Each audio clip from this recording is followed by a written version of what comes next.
tonight is January 4th. This is the meeting of the Angeles Board of Education. We now call the meeting to order. Let's stand for the Pledge of Allegiance.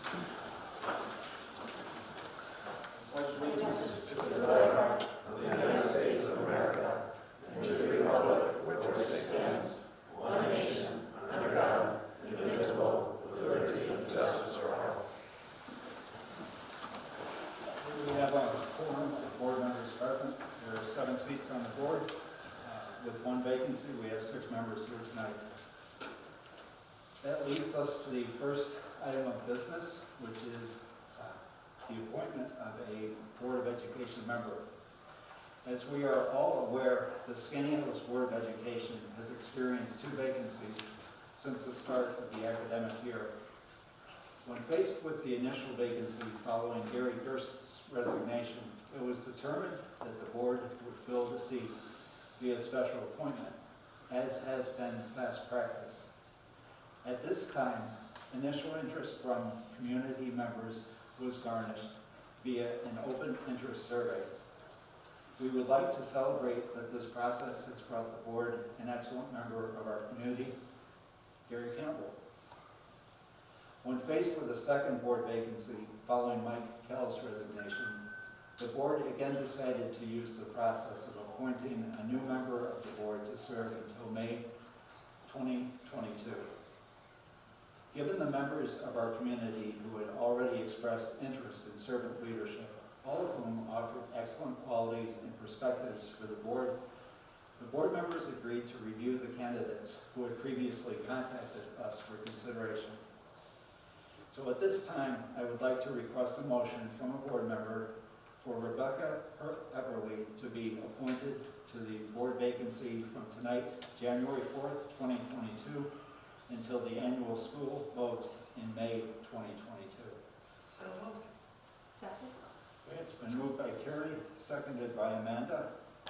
And the formal wording for the motion is this: whereas a vacancy has been caused on the Board of Education by reason of resignation, and whereas this Board of Education has the legal authority to fill a vacancy for the unexpired term thereof, now therefore be it resolved by a majority vote of all of the remaining members of the Board of Education of the Angeles School District that Rebecca Everly be and hereby is appointed to serve as a member of the Board of Education of the school district for the unexpired term of Michael Kell, and then on May 17th, 2022.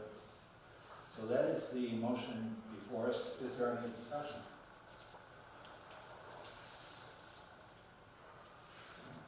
And all in favor of the motion to appoint Rebecca Everly to the Board of Education, please say aye. Aye. Any opposed? Okay, the motion does carry. Rebecca, if you would step forward and take the oath of office from the clerk of the board, Rebecca York, you will now be a board member. Thank you. Can you repeat after me? Sure. I do solemnly swear I do solemnly swear that I will support the Constitution of the United States of America that I will support the Constitution of the United States of America and the Constitution of the State of New York, and the Constitution of the State of New York, and that I will faithfully discharge the duties and I will faithfully discharge the duties of the office of Board of Education member of the Office of Board of Education member according to the best of my ability. according to the best of my abilities. Thank you.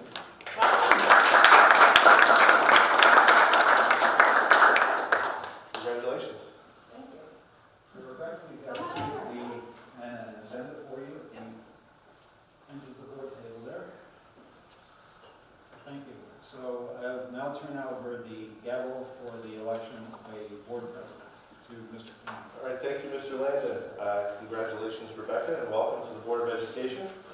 At this time, I want to entertain a motion for nomination to fill Mike Kell's vacancy as Board of Education President. Are there any nominations? I will nominate Tom. I'll second that nomination. Okay, first by Danielle, second by Dan. Is that okay with you, Tom? Is there consensus on the vote? Any objections or discussion? Okay, please, I guess please affirm by saying aye. Aye. All right, congratulations, Mr. Landon. You are the Board of Education President once more. I'll ask Rebecca to review the oath of office.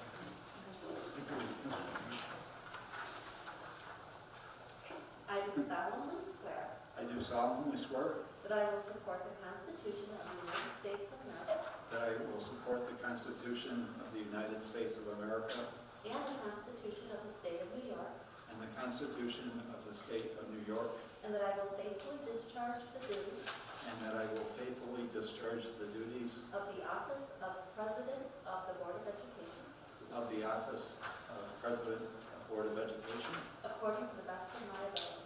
according to the best of my abilities. Thank you. Congratulations, Tom.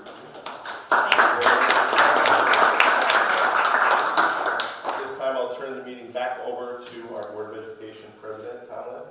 Thank you, Mr. Henderson. Thank you, board members. I'm very humbled to be president once again. I hereby resign as vice president of the Board of Education, an office that I most recently held, and that now opens the office of vice president up for nominations. So I would entertain a nomination for vice president of the board.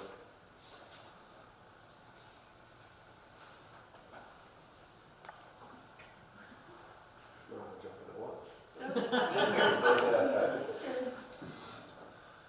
So we have options. If no one wishes to be nominated tonight, people can think about it, and we can leave the office of vice president open until a successive school board meeting.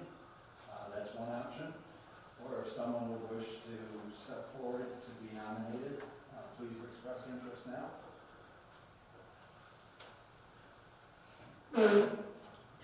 So we can leave this office open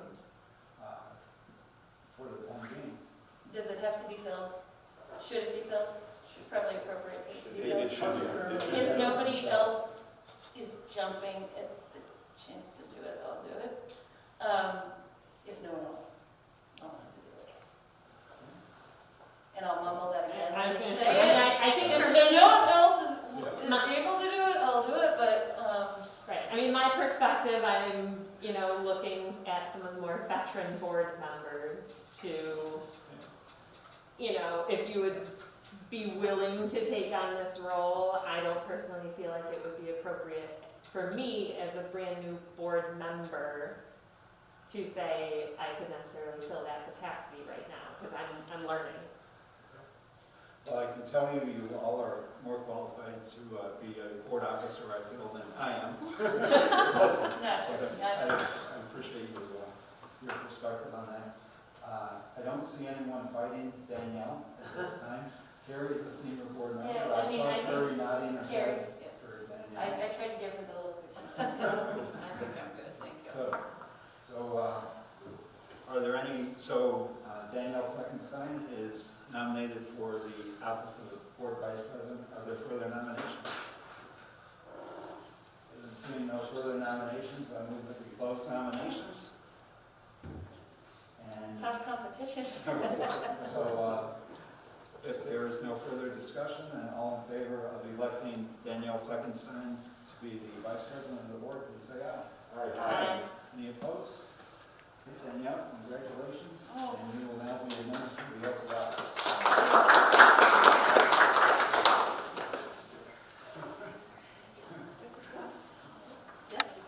I do solemnly swear I solemnly swear that I will support the Constitution of the United States of America that I will support the Constitution of the United States of America and the Constitution of the State of New York, and the Constitution of the State of New York, and that I will faithfully discharge the duties and I will faithfully discharge the duties of the office of Vice President of the Board of Education of the office of Vice President of the Board of Education according to the best of my ability. according to the best of my ability.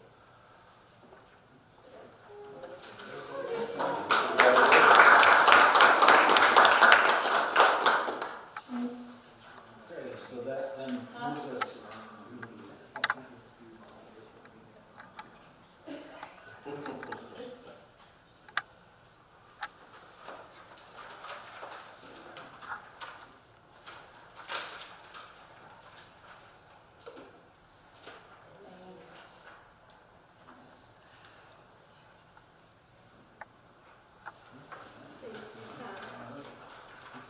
Thanks, Rebecca. You're welcome.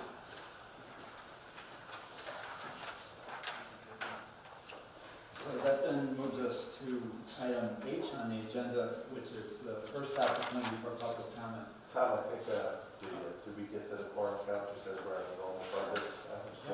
I announced the quorum at the beginning of Sorry. our meeting, but you're exactly right, Mr. Knut. We now have a quorum of 7 on the board, so the board is back to full membership. Thank you, sir. Good point of order, appreciate it. Okay, we're now at the first opportunity for public comment. Let me read the discussion, the rules around public comment. The board encourages public expression. At board meetings, speakers may comment on matters related to any agenda item. The board will not permit in public session discussion involving individual district personnel or students. Persons wishing to discuss matters involving individual district personnel or students should present their comments and/or concerns to the superintendent during the regular business hours. All speakers are to conduct themselves in a civil manner. Personal attacks, obscene language, libelous statements, threats of violence, statements advocating racial, religious, or other forms of prejudice will not be tolerated. Total allocated time allowed for public comment is 30 minutes with the option to extend by vote.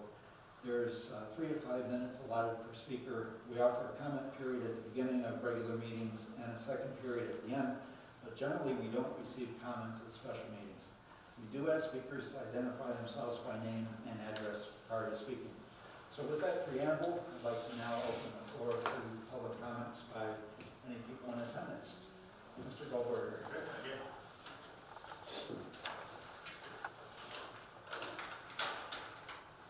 Okay, my name is Jeff Goldberger, 1394 Coach Road, Skaneateles. Okay, over Christmas break, we drove to Georgia to visit my father and sister. As we went further south, the number of masks and COVID restrictions reduced. In Georgia, only about 10% of the people wearing masks indoors, and there were no restrictions. There was also very little fear. My father lives in a retirement community, and everyone acted normally, the way people acted 3 years ago. I found the experience wonderfully refreshing. I also had a Zoom meeting with my brother-in-law who lives in Toronto. He said that COVID was really bad now, and they have to delay it when kids go back to school. He also told me that hospitals are turning away people since too many people are coming in with COVID, with the majority of the COVID patients having no symptoms but are coming to the hospital because they received a positive test result. Why is it that Georgia, with almost no restrictions, is doing so well, while Toronto, with a lot of restrictions, is overwhelmed by COVID? In New York, which falls in between with restrictions, is doing better than Toronto, but worse than Georgia. From my observations, I could argue that masks cause people to get COVID. However, I think this would be a misunderstanding of cause and effect. In truth, I think the cause is fear, and the effect is wearing masks, shutting down schools, hospital emergency rooms being overwhelmed with asymptomatic individuals. By simply not giving into fear, we can get back to normal. This does not mean being reckless. It means honestly looking at the world around us and logically making the best decisions based on the risks and benefits. Fear-based decisions are emotional and often based on false assumptions. Fear-based decisions often create overreactions without taking into account the full effect of the decision. Let's take a look at surgical masks. These are not designed to stop viruses, but instead are designed to prevent large pieces of organic matter, such as food between your teeth, from getting inside a patient during surgery. Or if you've ever had a cavity, to prevent pieces of your teeth from going into the mouth of the dentist when they're drilling. The virus is significantly smaller than the openings in the fabric, and if you've ever worn a surgical mask with glasses on, you know that whatever does not go through the material goes straight up in the air as it fogs up your glasses. Multiple states over the last 2 years have implemented a mask mandate. However, none of them have shown any impact on the rate of COVID cases or COVID deaths. Why then do people continue to wear surgical masks? I believe a major reason for this is due to some of the media outlets and politicians trying to scare us instead of inform us. And then they offer us their solutions that we are expected to accept out of fear without significant supporting data, such as masks will keep us safe. The vaccine will prevent the spread of the virus. Once you take the vaccine, you don't have to worry about the virus again. We just need to shut down businesses for 2 weeks to flatten the curve. Lately, a lot of fear has been created around the Omicron variant. Based on what I know so far, the Omicron variant looks like a blessing. Compared to other variants, its impact on the health of the person infected is much milder. Its rapid transmission rate means it will likely become the dominant strand, as it eliminates the more dangerous strands. We need to stop making the mistake of acting out of fear, accepting and following everything we hear from the media and politicians in the hopes that this time it will go away. Instead, we need to calmly and rationally look at the world around us, use our independent judgment as well as logical discussions with others, so that we can see the truth and make the best decisions for ourselves and our children. This will allow us to get back to normal while simultaneously reducing the negative impacts of COVID-19. On the other side of fear lies freedom. Thank you.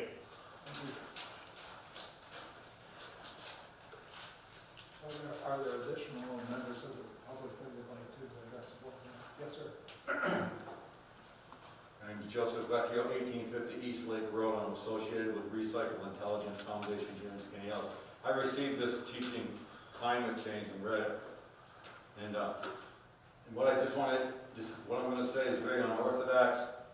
I'm just looking to better understand the level of understanding from people like you, because you're going to have to pick the classes that the children teach, so this is why this is relevant. The world produces 100 million barrels of oil a day. Can anyone tell me what percentage does ExxonMobil produce out of that 100? Can anyone just throw up numbers in your head? How have we been inculcated to see this? And I just want to know, since most of you people have a degree other than mechanical engineering or electrical engineering, things like that, I'm just curious. Can anyone throw out a number? Do you know? What do you think? Out of 100 million barrels, how much is ExxonMobil? So we've been inculcated to hate. How much do you think that they produce? So, Mr. Vecchio, I apologize, but we generally don't interact during this phase. We Okay, are no. listening, we're very interested in what you have to say, but usually. Okay, then I'll just continue. It's about, I'm just going to say approximately so you don't get it screwed up. It's only 2. Everyone that I've interviewed, children, and people that graduate from our institutions in this country, from Dana Balter down to Mr. Schumer, think it's like 98 million barrels, 60 million barrels. They only do 2. The United States uses approximately 18 to 19 million barrels a day. We produce about 11. I'm not going to get into the net, being an analyst, I'm going to make it easy for you. So, who makes the 4 quarts of oil for my Tesla? Guess, ExxonMobil. Who has 100 PhDs working for them? ExxonMobil. Who makes the fluids, the hydraulic fluids and the bearing grease for a 4 megawatt windmill? You can't run that without people doing chemistry like that. And the fact that I see too much in people like this one, Randy, what's her name? Randy Weingarten. Are you serious? We're going to be using 14 to 15 million barrels up to 2040. And I'm the biggest liberal here. So I just wonder why. Why do the teachers divest? They divest from ExxonMobil, right? So we videotaped all the cars a few years ago in a video we did. Every car is a all-wheel drive, fully loaded SUV that puts out 600 grams of CO2 per mile. Does anyone know how much their car puts out? The little car that I have puts out 150. Look at your cars. Everyone here has probably been inculcated to hate ExxonMobil oil. So when you talk to your environmentalist teachers, et cetera, and I'm the biggest liberal here. I'm driving the most fuel-efficient car here with small tires. You guys got big tires. You got electric windows. You got neodymium magnets in all your cars. You can't even open up the back deck lid without pushing a button. But we're teaching to hate oil companies? Are you serious? You know where the chemicals come from to make solar panels? You got to start teaching that. You got to stop teaching, hating companies like this. Stop hating. Tesla, no one here knows anything about Tesla. You should start teaching that. I'm just saying, I want you to wake up. Why do I read this stuff? And again, why are teachers, when I read it in the editorials, divesting from fossil fuels and they're driving the biggest cars and they voted for Gore 20 years ago? Think of that. But anyways, I've never been to one of these meetings. As a fireman, ours are a little bit different, a little more exciting. Went to a call this morning, I don't know why I'm wearing this. And that's another thing, you guys are putting out, look at the cars you guys drive. You're putting out more respiratory distress Said you're causing more respiratory distress in by driving those cars for the last 20 years than wearing this. You know, and I'm a chemist, I don't believe it. But I mean, the hypocrisy. But when you go home tonight and get in that car and drive home, say to yourself, why are you wearing this? You're making my heart harder because you're putting so much pollutants in here. And you teach hating? Anyone read this? Tell your teachers, grow up. You know, invest in Tesla. Go to the shareholders meeting, see what it's really like to make batteries and to do that shit. This country can't even do it. You know, like a thorium. Anyone know thorium? The United States cannot store thorium. Therefore, we can't make neodymium magnets. So China does it. And you all got magnets, and every one of these Jesus guys got magnets in their camera. All your microphones, all your cars, your electric seats, your moon roofs. Stop hating fossil fuel companies until we completely get our shit together. Thank you for listening. And again, very unorthodox, but if you have a heart attack or if your house catches on fire, I'll be there for mutual aid. I'll get out of bed at 2 o'clock. Thank you. Hey, thank you for listening. Very, very nice. So are there additional members of the public that would like to address the board tonight? Yes, sir.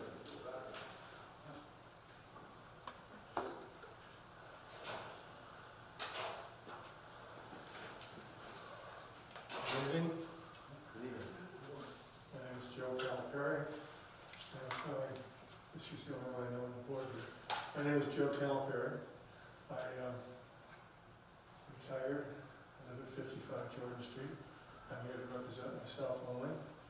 Only one or two other people know that I'm here. And I have a couple things to say, and I understand 5 minutes is kind of a limit. So I'll be very brief. I'll just talk a couple of things. Number one, I've been here for 25 years now, and I'm coming from the North Country. And I would say to this gentleman here is a little excited, but I'd like to be just on the other side, what you're doing and what you have done. I have 2 grandsons that graduated from here in the last few years. One just finished Boston State, graduated, and the other one's in a vocation program at the IBEW, in an education thing. So what they went through, they need a lot of help. You gave them a lot of help. They graduated well. They've done well in school beyond that. But I think because just the vote that you receive each year, you put your budget out there, and you overwhelmingly get passed, overwhelmingly.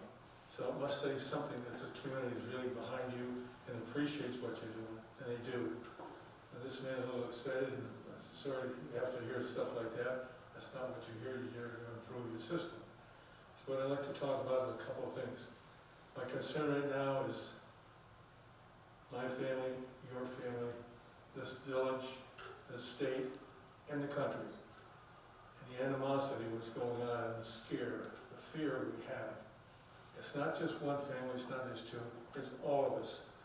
The pandemic is driving us nuts, of course, and hopefully maybe towards the end of that, we hope.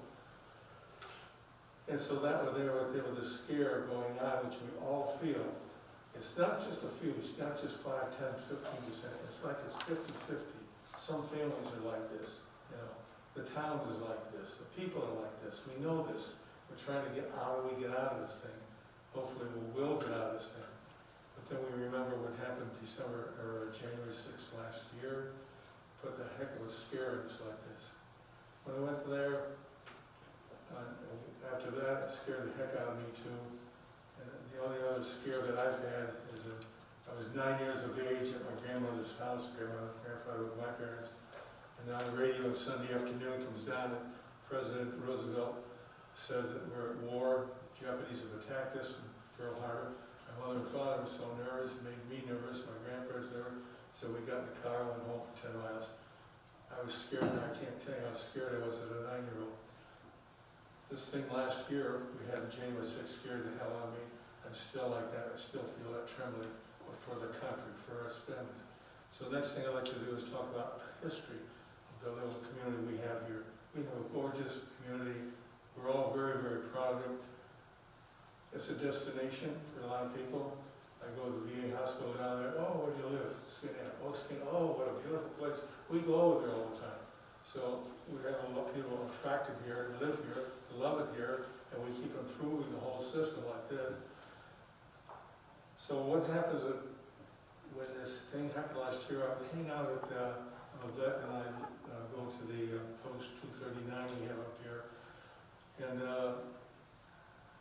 I had the experience of the Korean War. I was going to St. Lawrence University, and I quit and went in the military like a lot of kids did whenever the war was going on.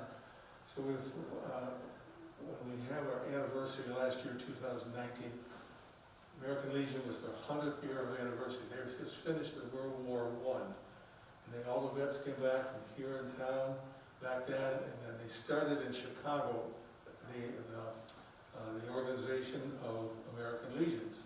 And now they're 100 years old, 2019, when we celebrate here. So that was, and then at that meeting right there, we talked about the round table of the veterans. What did they do with the veterans when they started this country? Well, they finished the war. And in that war there, our President Jesuit Warren Schwartzen, they made a coin from him. And I get this coin here, and you probably may have one in your pocket. In this pocket, in this coin, I don't know when they put this out, but it's in the bottom of it says 1777 and 1997. Telling us, you know, we got organized, our country started way back. Washington's got us through the war right there. And the military didn't have any place to go, didn't have any money like this, so the government gave them land. Veterans in this town here, a few of them got an acre of land because there wasn't any money to pay them off. So we finished that. Then we got up to World War I, all of a sudden the war there produced all the veterans from this town came out healthy. World War II, 3 people from this town, 3 boys, the men at that time, of course, were killed in World War II. So the veterans have something to really be proud of. This big, they supported this town, and we got through that. Let's backtrack on that. The last thing I'd like to talk about is the history of this town. From 1777, we got some land over here, and the government gave me some land. There's nothing but trees. Trees. They're really quite out. Nothing but trees here. They come in here, but there was a route from Boston to Buffalo. Kind of went through this area here, down here, and of course our big place downtown, so it was 18 something like that, they started the wagons to come here and unload the people. Just after that 1800s, the people started moving here, a few hundred people. We get to 1840s, 1850s, about 25-year period here. 7 churches were built in this town. 7, that's a short period of time. There's hardly anything here or there. But the people wanted something for the guy upstairs. And so they built these churches. They're still here today. Since then, they've added roughly 3 more, like Rose Hill has an organization, stuff like this. So we're Christian-driven in this community, and much of the United States is like this. We've adopted this thing like this. We do know that the rule and regulations, separation of church and state, we honor that and we protect that, we protect that. What I'm saying for you people now, this education system which you have, which is very inclusive, would you consider putting something in your program that's spiritual? Something that's spiritual. I don't know how to stay away from the religion, but do something that, because there's a lot of meaning in that parents are supposed to do. A lot of parents today, they just don't have the time and everything, what's going on, I think here because like they need to and should. But if we could possibly do something in that area, I would certainly have you consider it. Thank you for the good job that you do. Thank you. Thank you, Mr. Counselor. Thank you, sir. Are there additional members of the public that would like to address the board tonight? And we do have a second opportunity at the end of the meeting also. So please feel free to avail yourselves to address the board at that time if you desire. I'd like to move on with the meeting to request approval of the minutes from the December 7th meeting. So moved. Second? It's been moved by Danielle, seconded by Amanda. Any discussion on the minutes? Corrections? Okay, then all in favor of approving the minutes from December 7th, please say aye. Aye. Any opposed? Okay, the minutes are approved from December 7th. Mr. Knuth, the floor is yours for the superintendent's report. Okay, thank you, Mr. Lambden. Happy New Year. I can't believe we're back here in 2022. and I'm so sorry that we're starting off yet another year talking about COVID-19. When we plan for instruction here, we talk all the time about relationships, connections, and learning. You cannot form relationships over a Zoom meeting the way you can in person. You cannot connect over a computer, over email, over the phone, the way you can in person. And you can't learn best unless you are with the people that are best at teaching. So, you know, these are the focus of everything that we do. It's the umbrella under which every decision we make is made. I've communicated repeatedly throughout these 2.5 years with regard to, you know, our focus of maintaining safety within the community.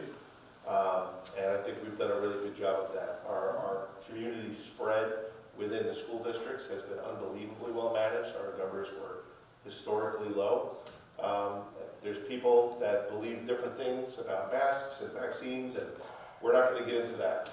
We're a public organization, and we're required to obey the law of the land, and the law of the land requires that these things be done. So as a public school, we cannot operate unless we are in compliance with the health department and the state. So that's what we have to do in order to keep our doors open for all of our kids. So it was so nice to see everybody back. Our attendance over these last few days has been surprisingly high, with numbers that I'll share in a moment. However, we've taken a real hit at the high school. So if you read the notices that I shared between yesterday and today, you know, we lost 25 faculty and staff members to COVID infections and to complications involving COVID-19. Some are parents that have sick kids. Some people are in isolation because they are in fact infected. Others are in quarantine because they've been exposed. The rules have changed a little bit recently. I'm going to get into that. But really I wanted to start off by just saying a huge thank you, a huge public thank you to the work that the families in this community have done historically to keep infections here so low. We have been able to offer in-person instruction in Skinny Atlas at a level that our neighbors, quite frankly, have not. And that is not entirely owned by the school. That is very, very much a part of the community and the parents and the kids and the vigilance of everybody to try to keep each other safe. Last night we received our test kits from New York State, which I will admit I was disappointed because we received them late.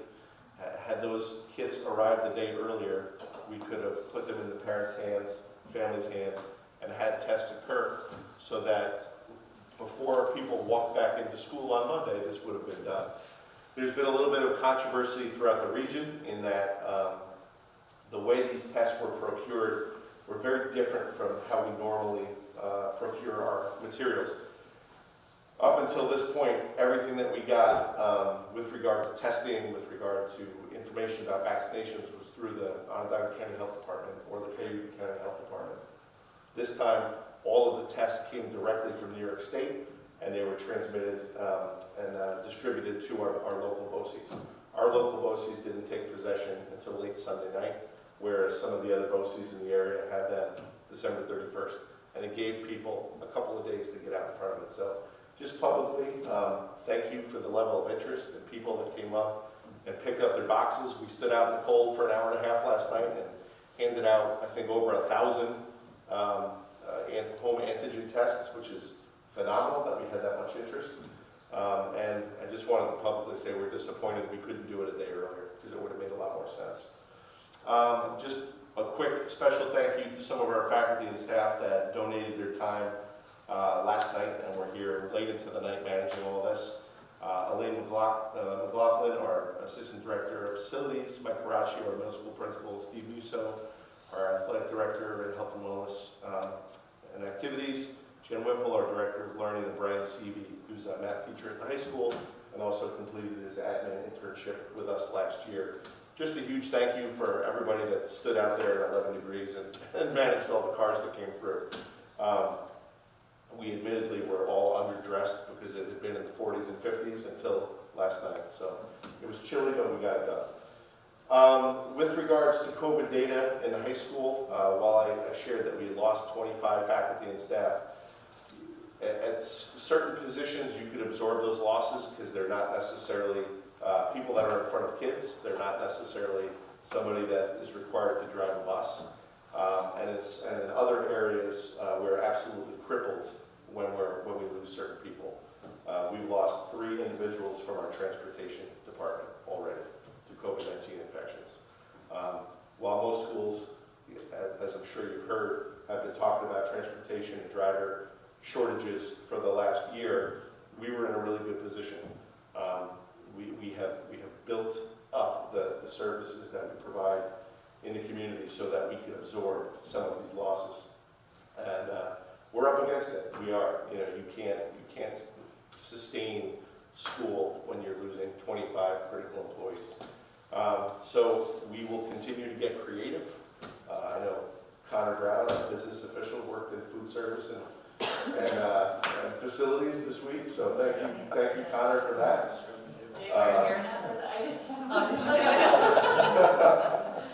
Countless teachers have volunteered their planning times to cover for their friends, for their colleagues.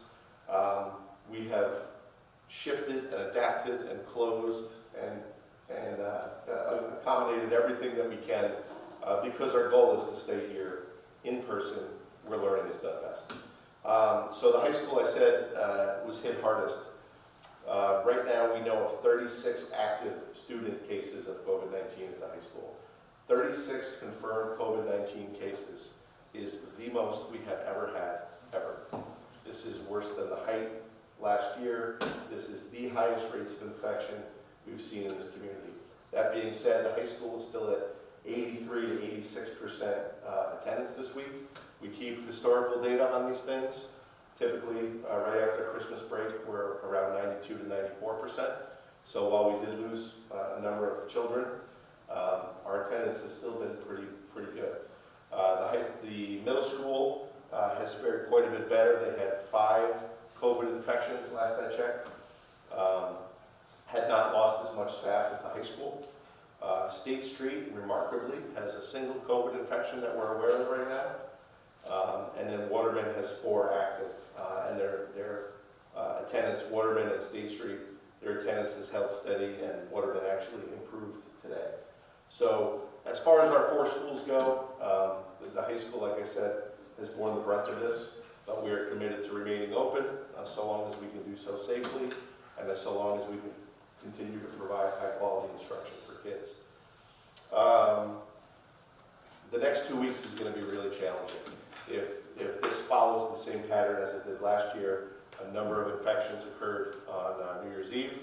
If you're doing the math, that puts 5 days at around Wednesday this week, and then with a PCR test, if you test or if you're feeling symptoms between Wednesday and Friday, and you get a test, typically we're going to probably find out about some more absences on Sunday that will carry through to what it looks like next week. I'll continue to share this information with the community. I think the community deserves honest information, and I don't mind sharing it, and to communicate that we cannot continue to operate if we lose a number of additional folks. We'll be as creative as we can and problem solve however we can. If we have to work in food service or facilities or teach classes or consolidate things, we'll do whatever we can, but I will be publicly honest and say we're up against it right now. There's a number of things that this home test program did, and some of it is good and some of it is bad. I'll go back to those numbers that I shared. Some of those numbers that I just shared about infected students, those are just the ones that we're aware of. Historically, the way that this all had worked was if somebody took an actual test, they took it at a healthcare facility, those facilities were required to report accurate data to the state. The data that we have now is inaccurate at best. It is spurious at best. We don't know if people at home haven't tested and are asymptomatic, and all those folks that may be infected. We don't know if people test and don't report for a myriad of reasons. And that's a scary position that it put us in. because while I can tell you the numbers that we know, I can also tell you that this is not accurate. The state has come out with some of these gimmicky type things. Like I said, when I started, the home kits were never accepted before, and now they are. So for our families, we're put in a position now where it's on the honor system. And we ask that if you test and you test positive, there's that self-attestation form that I shared yesterday and all of the Onondaga County links. Please let us know, and let us know so that we can figure out how to best support your children throughout this process. Test to Stay is another program that the state has been talking a lot about, and while it sounds nice on paper, it is really not a solution that's going to help us much, and I'll explain why. Number one, we have no tests. So the Test to Stay program requires on the abundance and availability of tests. We had 1,260 tests delivered by the state yesterday. Those were distributed last night. We have a few left. A lot of families that are still calling in, we're still distributing those. We have no more tests. And until we have an abundance of tests, I don't want to make any promises to the community that we can test your children to stay. Also, the criteria for Test to Stay is unbelievably restrictive. So first, it applies only to asymptomatic, unvaccinated students and employees who have had close contact or exposure.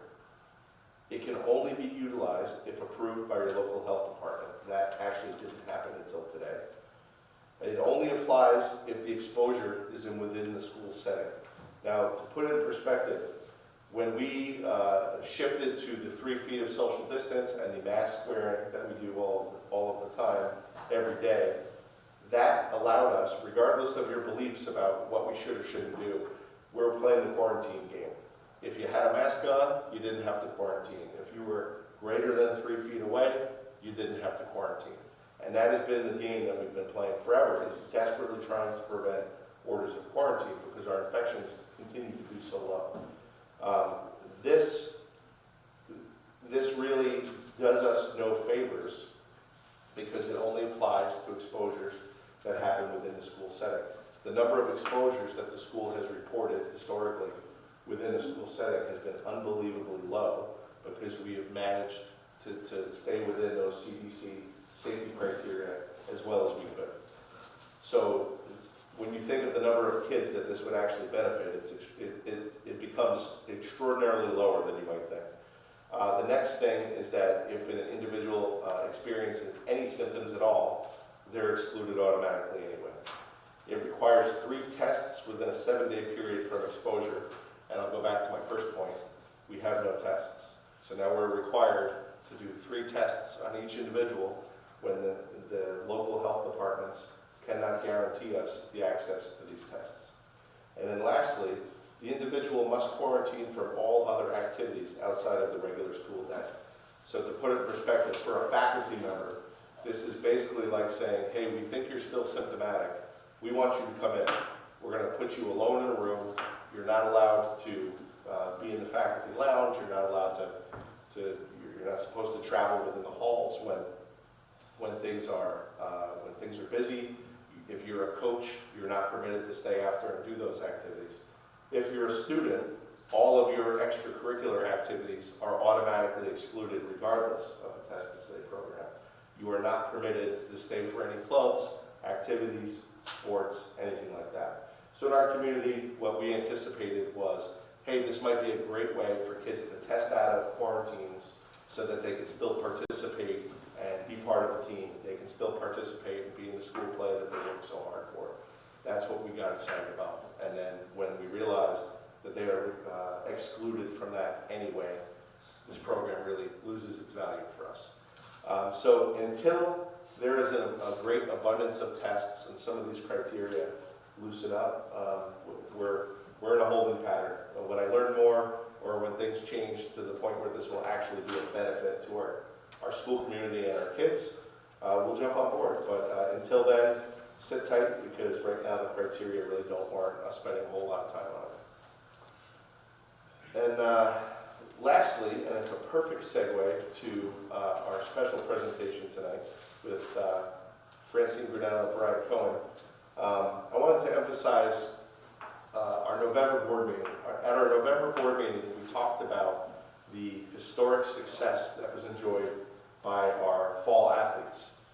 Never before had we had so many teams perform so well and make it so far into sectionals and state championships. In the history of the school, it's never happened that we had that volume of success. Even more exciting to me is that for the first time, to my knowledge, and I believe I'm accurate in this, every single one of those same fall sports teams achieved scholar athlete excellence status. So when we talk about student athlete, and student athlete is supposed to be said in that order because the student part is supposed to come first, this really just emphasizes that that is in alignment in the beliefs of our kids, in our community, and this very old school notion that you can't have one without the other really doesn't exist at Skaneateles, and it makes it a really special place to be. Our excellent athletes are excellent students first. And I've been a part of a number of districts and been in public education now for a long time, and I have never heard of an entire sports program for a season achieving scholar athlete status. So that is a perfect segue to talk about all of the other wonderful academic data that Francine Brunel, our director, our coordinator for humanities, and Brian Cohen, our coordinator for STEM, are going to share with us tonight. Before they start, does anybody have any questions? I just had a couple questions. I think everybody saw that the Regents exams are canceled for this, January Regents, yes. just the January. Just January for now, yes. And do you think that that will likely be this? Never mind, don't answer that, because then you're going to make up an answer. I mean, that you don't know is certain or not. What I would say is when they first proposed Regents exams being canceled, everybody thought the sky was falling and how would we recover? And here we are. 2 years later, everybody's fine, and we'll see what they do. The real issue with Regents exams has to do with their intent was to measure kids across the state, to measure academic performance. And when they were conceived, the conditions, while they were never fair or equal, were at least consistent. And now we have schools that have not been able to maintain in-person instruction, have not been able to do remote instruction with any good positive effect, so that equity piece moves further and further away. So I would say that the value of these exams is far less than it used to be or should be, but it also, I see opportunity there. The Regents exam was initially conceived as a low watermark of performance, and somehow, some way in New York State, that mindset shifted, where all of a sudden it was the high watermark of performance. So I see opportunity there.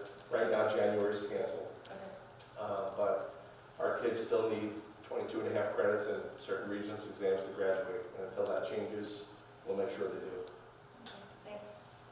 Awesome. Thank Just you. a quick comment here. Yeah.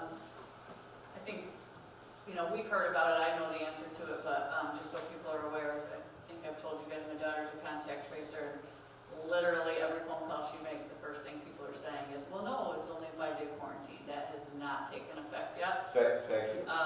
So hopefully that is going to occur, but that is not Yes. effective as of yet. So that's critical. That 5-day CDC recommendation is not New York State law, and we are required to follow New York State law. New York State Department of Health has not adopted that 5-day quarantine period yet. They probably will. That's historically been the pattern, is that New York State is 2 to 4 weeks behind what the CDC regulations are. But right now, that quarantine period is still 10 days. Thank you for bringing this up. And the other comment I have, and I say this from experience, is, first of all, I know a lot of people doing the home test, and I think that's great. And I applaud people for doing that, and I know there's hesitancy and scariness in reporting it, but I promise you it is to your advantage to report it, because you could test positive for weeks to come, and that will hurt you. And if you can, last year when we were testing athletes and, to travel, or speaking from experience, if my kids are doing a camp in February, they have to test before going to the camp, and if you don't report it, you run the risk of testing positive, weeks later, and if you can prove that you had it, then you will be exempt. So as difficult and as scary as it is, it's to your advantage to report a positive test. Thank you so much for saying that. So the important piece there is when you report it and we have a date, that could be the date that we use for the first day of your quarantine. If you don't report it, or if you haven't attested yet the date, then the date we use is the first day that we find out about it from you. And that could be 3-4 days later. So Well, I know really, someone's it's literally hurting now people. 3 weeks out, and they're still testing positive. You know, the thing with home tests that started, really the proliferation of it that started this week, was in response to the health departments being completely honest that they are woefully and hopelessly overwhelmed by the numbers. I called the high school principal, Greg Santoro, on Sunday and told him we were in trouble when I got my first contact tracing call on somebody from December 21st. So I got that call New Year's Day from December 21st. And when I called the contact tracer back, they informed us that they had 850 new calls that day. So they were already weeks behind. And I think at a certain point, they literally threw their hands up and said, all we can do is trust that people will do what they can to keep their kids and their community safe, and we will honor the results of the home tests. But we need so many more of them. One more question. I know the answer, but just to clarify for any parent that is unsure. So if a student is in quarantine or out with COVID, we are giving them live stream access to their classes, at least at the middle and high school level, so that they can still not actively participate, but at least sit in on their history class and watch what's going on. I would say that was our policy before, when we were worried about quarantine orders. Right now, we're trying our best to do that, but I can't say with any certainty that can happen if we're missing. Right, 25 assuming teachers, assuming the teacher is there. I just want to make sure that talking about all these COVID numbers is fine, Yeah. but also at the end of the day, we are here to educate our students, and I want to make sure we don't get so busy about talking about who's here and who's not, and what door we're going on, what door we're coming in, that we're forgetting that in the middle of all that, there are kids who are upended, either because they are out or their teacher is out, Yeah. which is nobody's fault, but I just want to make sure that we learned a lot of lessons over the past, what year, 2 years, 1 year, I don't know, whatever, when this all started, that we are taking advantage of that when feasible, and not just saying, hey Tom, see you in 10 days, check Power School Learning, maybe something will be posted. I mean, I think our teachers have been really great about it, but I just want to make sure that we are continuing to remember that, because they did a lot of work before, and they learned a lot, and we learned a lot as parents, as students, and I want to make sure that we help ensure that no one falls behind. Yeah, please reach out to your building principals, and we'll make individual plans for individual kids. I just can't guarantee everybody's going to get a live stream. Right, I just want to make sure that we are taking advantage of some of the things that we learned when we can. And That's our primary goal, is education, absolutely. So My take, anything we being can do. transparent, was an email from Greg, kind of said there will be days where there won't be live stream, not because we don't have access to it, that there's just not, the lesson that day doesn't require it. So, which is exactly. fair. I just want to be sure that people And know that. sometimes stuff gets lost in translation at Yeah. home. Like, Yeah. oh no, Mom, there is no class. I don't have to go on at all. They just told me to stay home and come back next week. And sometimes that's not always the truth. So I just want to make sure that we're... Every night, I ask my kids what they learned, and they say, Nothing. nothing. Yeah, nothing. Do you have any And homework? I ask them if they have any homework, and they say No, no. never. And neither of those are true. So, That was cool. Thanks. Sorry, you guys are waiting so patiently. If we could just, as we come into the new year, it's been a while. Can you review for the board and the community where we are in the strategic planning process? Yes, thank and what you. we can expect? Thank you. So I put out the survey in December that was soliciting input. I had 51 community members reach out. I'm going to put a letter together this week to thank everybody.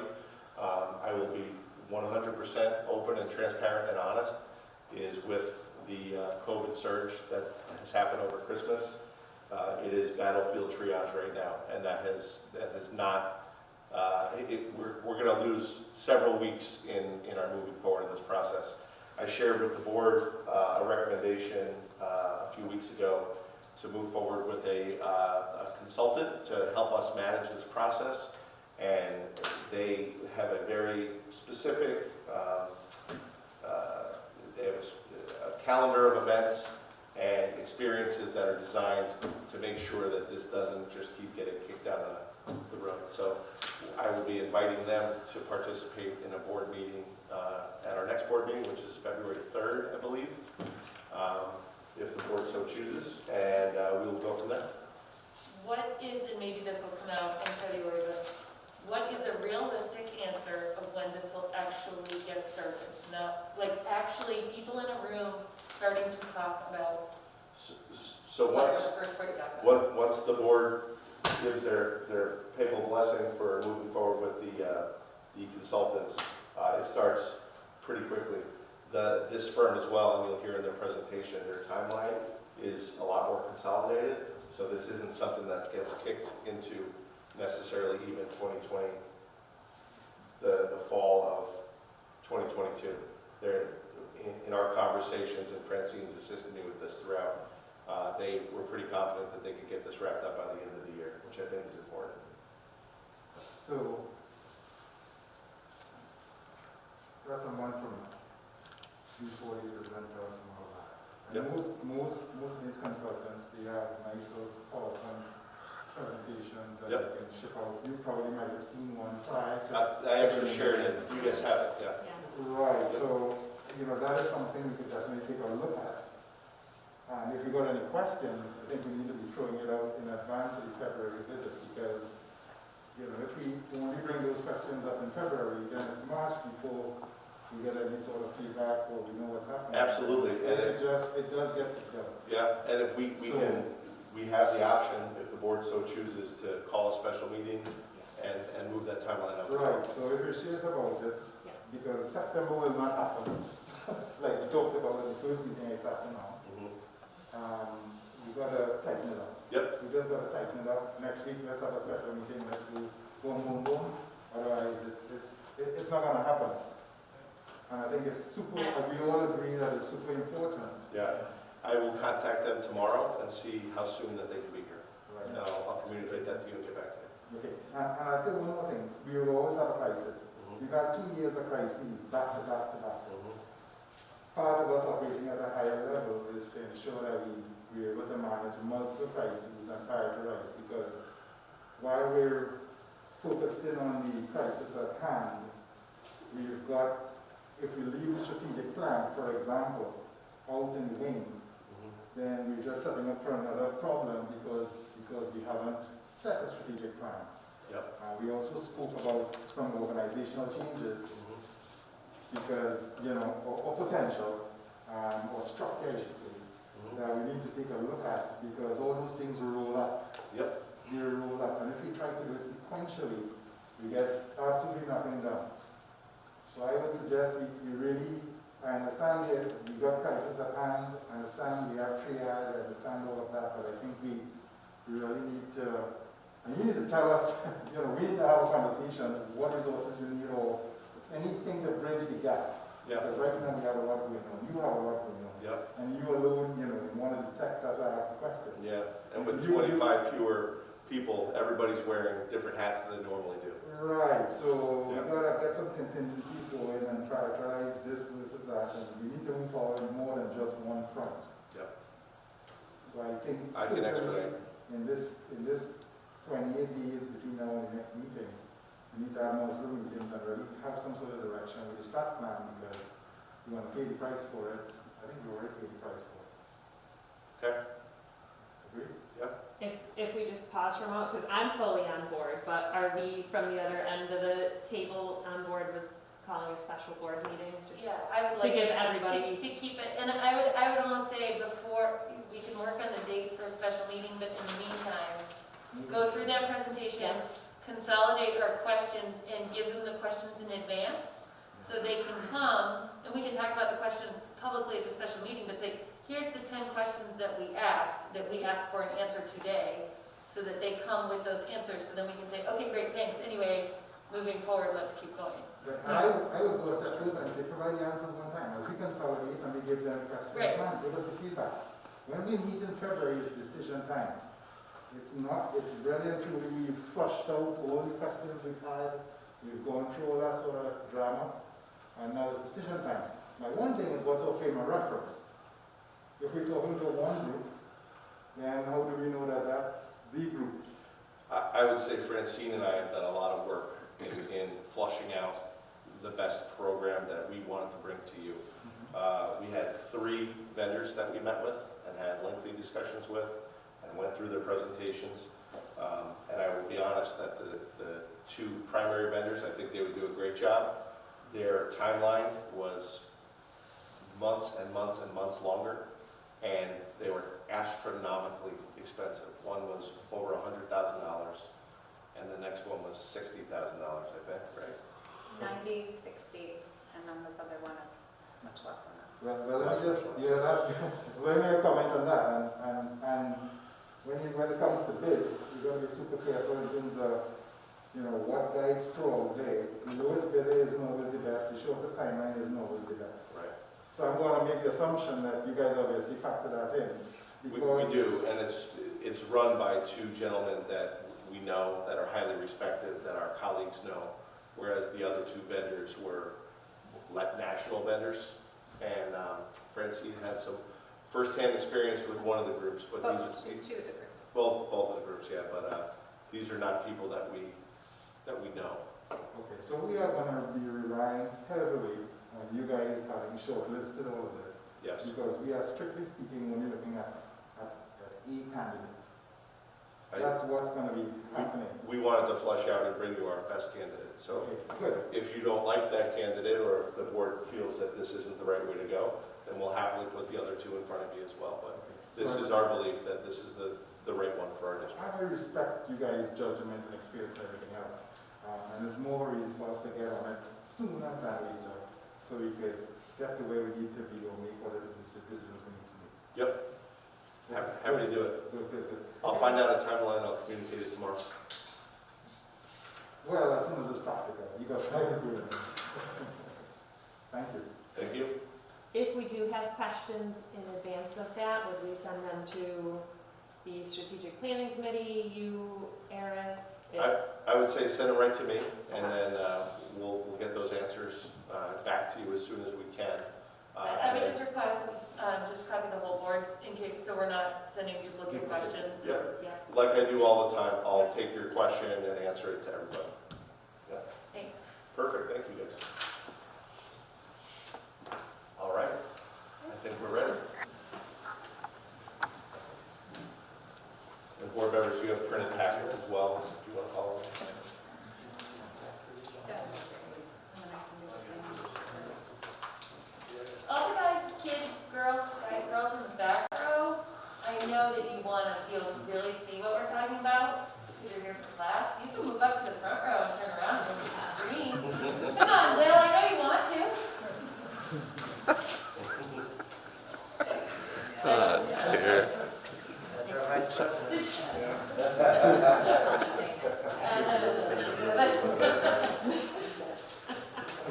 I mean, if you're gonna sit here with all the excitement, you already know what's happening. Good evening. My name is Francine Grinnell, and I'm the K-12 Humanities Curriculum Coordinator here in Minneapolis. I am joined by my esteemed colleague, Mr. Brian Cohen, our K-12 STEM Curriculum Coordinator. We have prepared an update to share with you specific to our assessment data from last year. So just remember, as we're looking at this data set, it's from the 2021 school year, not this current school year, but we will reference a few things as we look at data. Assessment data helps to tell our story as a district, and we are constantly steeped in data with our teachers and our staff members. There's a lot of different types of data we look at. We look at outcome data, which tells us how we're reaching our goals. We look at screening data, which you'll see some outcome data, some screening data, which gives us like a temperature check, like, okay, how are students doing? What do we need to do differently? Or how do we diagnose students that might need some additional support? So there's diagnostic data, it's more of an in-depth review. And then progress monitoring data, which is measuring how students are making progress on a specific area of intervention or just overall within the curriculum. So it's a lot of different ways we can talk about data, but you'll see a little bit of a mix of outcome and screening data today, and I just wanted to kind of reference that. Data helps to tell us about our successes. It also helps us to tell us about our challenges. It helps us to set goals and monitor progress for student readiness and growth each year. It also helps us to make decisions. And part of strategic planning is actually looking at data. So we'll be looking at some of this data again and more data to help us make decisions. Helps us to allocate resources, make decisions on staffing, and if we need to make affirm or make adjustments on our instructional programming.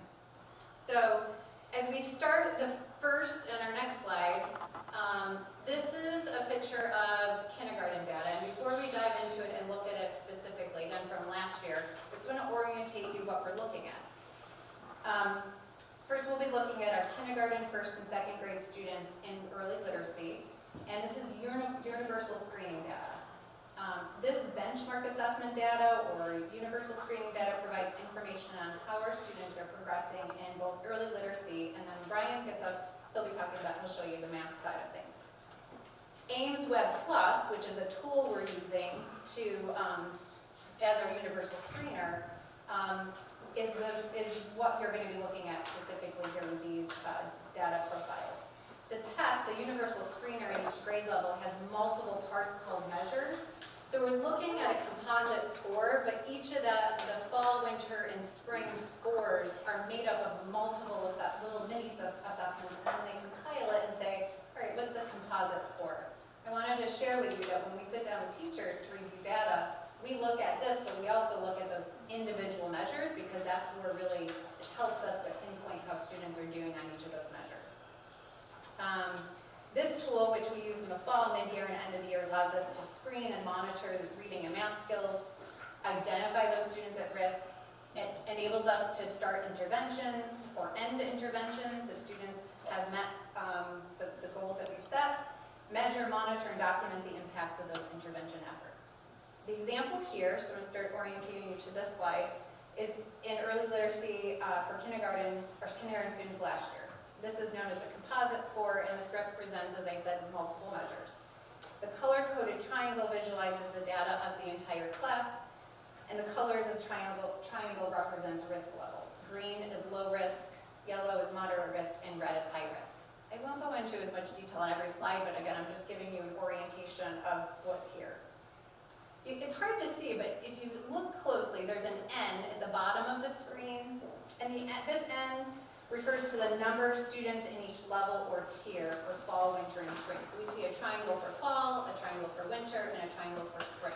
So the N represents the number in each tier, and then in the parentheses next to the number, the N is the percentage that equates to the cohort or class. So if we start on the left side of the screen with kindergarten, for fall, we have 19 students that were in tier 3, or that high risk, which is red. And that's 23% of the class. Now that's not unusual because these are, they're coming into school, so almost a quarter of the class.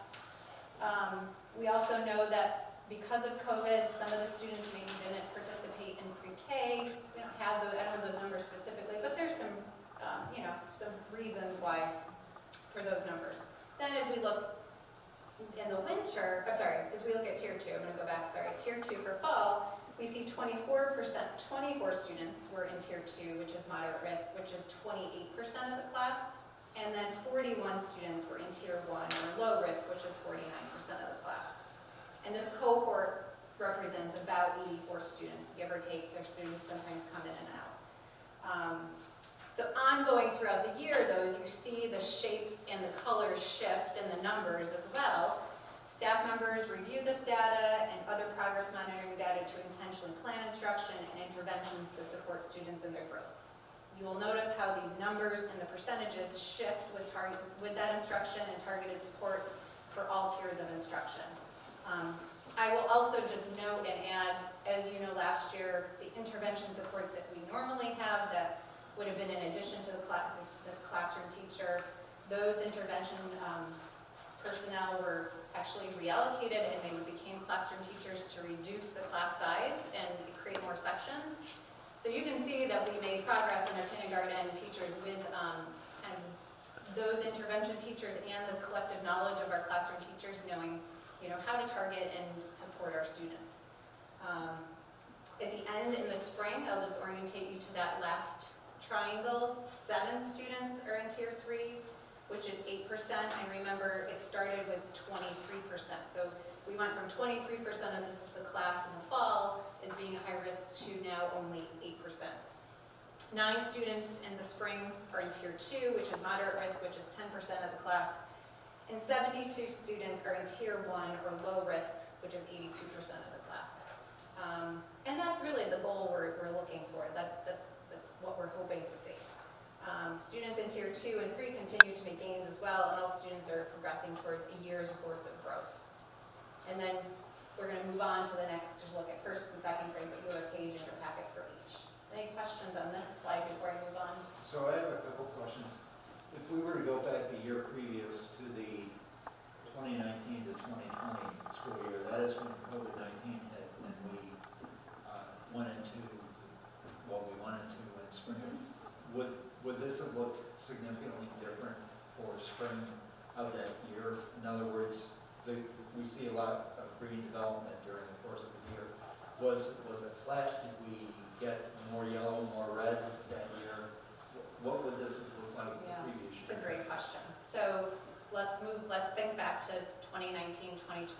You don't want to, but just for a minute. So we did our fall screening in the fall, and then we actually even got our mid-year screening data in before COVID. Yeah. My esteemed colleague will correct me if I'm wrong. So those triangles overall looked very similar to what we normally see. Yeah. Because we were not in person and we were completely remote, we did not give the spring Ames Web assessment. And so we don't have a clear measure of where students were at that point. Other than the assessments and anecdotal, I mean, we have some, but we don't have this same data set. The best thing we have was fall, and this is a group that was not in school at the time when COVID initially hit. Exactly. The next slide, though, you will start to see that impact, I believe, a little bit more. So the second question I have is, do you ever have student migration between the tiers? In other words, a student starts out in a green tier, something happens in the family that causes disruption educationally, and the student unfortunately migrates to the yellow tier, for example. Absolutely, absolutely. And that's why every time we administered the screening assessment in fall, mid-year, and end of the year, we sit down with teachers to look at the data, and not just this, but those individual measures and the students to determine how students are making progress, or if they've made, they've fallen behind and they need some additional support.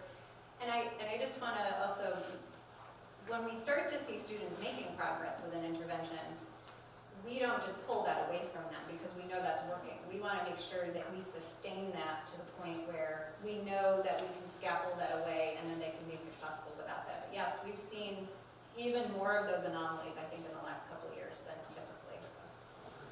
And then the last question I have is, when an intervention is indicated for a student, who conducts that intervention? Is it typically a classroom teacher? Is it a specialist that's brought in for an area? Is there I imagine yes and yes, maybe. It's a combination. So it's, when I go back to allocation of resources and staffing, depending on the staffing and the level of need. So the students that are in the higher risk typically are working with a specialist, a reading specialist or a math specialist, and then at State Street now we have intervention specialists dedicated to a grade level, but they have expertise in both reading and math. Typically, some of the students at moderate risk, potentially they could be working with a specialist, or they might be receiving differentiated instruction during either small group instruction at Waterman, for instance, or we have what's called WIN, What I Need Now time at State Street. And that could be a combination of either the classroom teacher or specialist. When we get up to the middle school, we have a reading teacher that we've added to our staff. Again, allocation of resources based on data that we needed to add. And then we also have our ELA teachers that are pushing in to provide tier 2 support for students. So it's a combination, and we triage and look at like matching the students' needs with the skill set of our staff and just overall our organizational capacity. The other thing, just to jump in, is the investments that the board makes in professional development improve on the tier 1 instruction. We get so jargony in education, sometimes I forget. Tier 1 just means the classroom. So when you get better at teaching, when our teachers spend as much time as they do honing their craft, that tier 1 instruction, the quality of it improves, and you see less and less need. You will always have students that are on watch. You will always have students that have acute needs, but those distributions should look like more green. And I think this is a trend that sometimes it can be easy for a district to focus on the intervention aspect of instruction rather than the tier 1 instruction, what all students are getting, and have that high expectation for all. I have to say, regardless of a pandemic, we did something quite tremendous in grades, well, K through 8. K through 2 implemented some new resources last year targeting word knowledge and word building and that level of instruction, but then really want to celebrate the teachers and students in grades 3 through 8, not only selecting a new curriculum through the pandemic, but then implementing in year 1, moving forward and not letting the pandemic stop them. And the progress that we've seen in our students in terms of accessing complex texts and their writing has been tremendous. So yeah, it's not easy during a pandemic, but you go forward and you just continue moving ahead. So I got a question, a follow-on question. Well, first of all, I think you guys are doing an excellent job. My kid, she comes home and I hear all about winning. I hear about all of the selections and all. It's really super. I mean, it's really impressive. I'm impressed. Question I have for you, it sort of piggybacks on what Tom was asking, right? From a longitudinal perspective, we talked about just a year prior to COVID. So my first question, and I only got 2 of them, is on this particular slide, is if you went back a little further, is this also the trend? Generally speaking, yes. And the trend I'm talking about is fall, winter, spring. Because this seems to be happening. it is a trend. It may be not to the exact percentage point or number, Right, but we gave this presentation to the board in 2018, that was my first year here, we gave that presentation, and I have to say, the kindergarten triangles look very similar. We gave it again in 2019, prior to COVID hitting, and the trends looked pretty similar. And then we didn't last year because we just didn't have the data set, to complete data set to bring you. And again, we want to make sure, but I would say largely, Brian. Yeah, so the pattern is always going to be the same, that what we're looking for, hoping for, and generally happens is the green portion of the triangle, the longer we keep them in school, the bigger the green gets, and the smaller the red gets. And without getting to any numbers, if you look at kindergarten, and then first grade, and then second grade, that pattern continues. And I went back to the beginning so that Francine can do her presentation. But that's true in ELA, it's true in math, and it's true across years. So you're then getting into the percents at each, and trying to diagnose and get into different data of what each student needs to take their next learning step. But that general trend is definitely true across years. Green gets bigger, red gets smaller. That's the goal. That's the goal. Right. That's correct. And part of what I think I read somewhere was, fall is always, where you start, largely because of the time away from school, which is what the summer represents. Yeah. Right? Yes. Yeah. Still, but there's a term for it. Yeah, Summer that slide. continues from fall to spring, and then it starts over again the following fall. Yeah. Right. Therefore, I contend, wrong too. Yeah, I would say that it also makes a case why we need to keep the kids in school during this period of time. To do all that is to make sure. That's a different meeting. Summer school is a different meeting. Well, no, I don't mean summer school. I mean COVID. Oh, I yes, mean yes. the preventive measures that we take.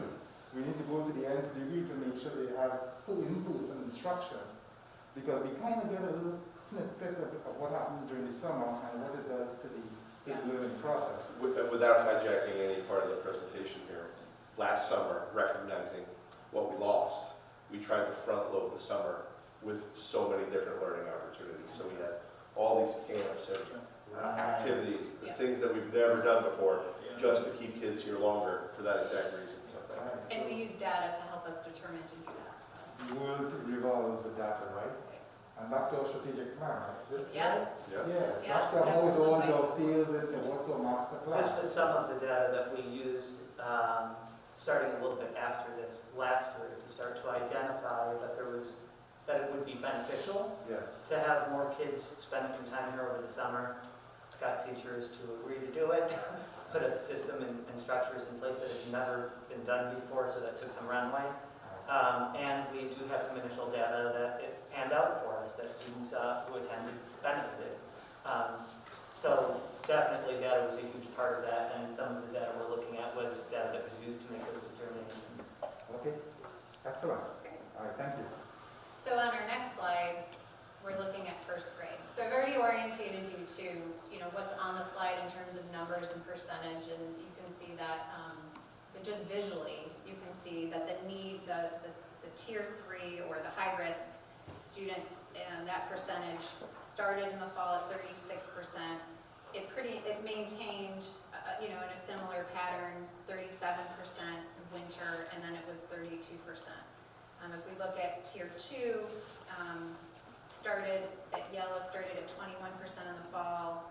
It did drop to 9%, and there was a big bump in terms of students tier 1, and then we see that it was at, the 9% and then 14%.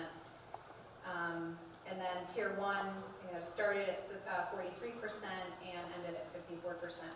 Going back to when this cohort though entered kindergarten, this represents the students that started kindergarten in 2019-20.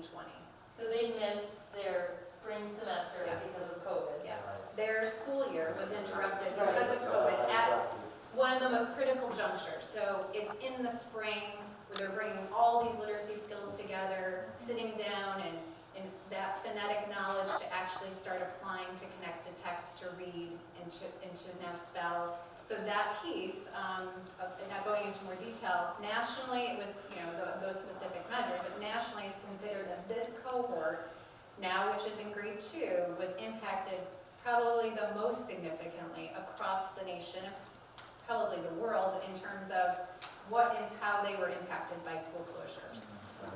Currently though, I just wanted to share, and I pulled some data to share with you. So currently these are our second graders, and of this cohort, there are 36 students currently receiving a tier 2 or tier 3 intervention. So again, we are using this data to ensure that we understand that this cohort needs a lot of support, and we're addressing that with our supports in place and resources, instructional materials. This provides students additional reinforcement review, explicit systematic instruction, and early literacy. Yes. If I could, just a quick question. So if this current class, which is in second grade, has 36 kids, right now, we're in January, so 36 kids between tier 2 and tier 3 combined, in a non-COVID, go back 4 years, forget about 19, part year, 20, whatever. How many tier 2, tier 3 were there in January? What was your average number of tier 3, 2 and 3 combined in a non-COVID world for a first grader? So, if you don't know that off the top of your head, I'm not trying to. actually, what becomes a bit of an anomaly, and we had this discussion when we were reviewing and prepping for this presentation, is there are sometimes cohorts that just are performing lower for whatever reason, and I don't have the data or research to explain why, but we've had cohorts that have moved through that have had similar or close to similar numbers, but it's not a pattern. And the other thing I will say is this is an unusual pattern over the course of a school year.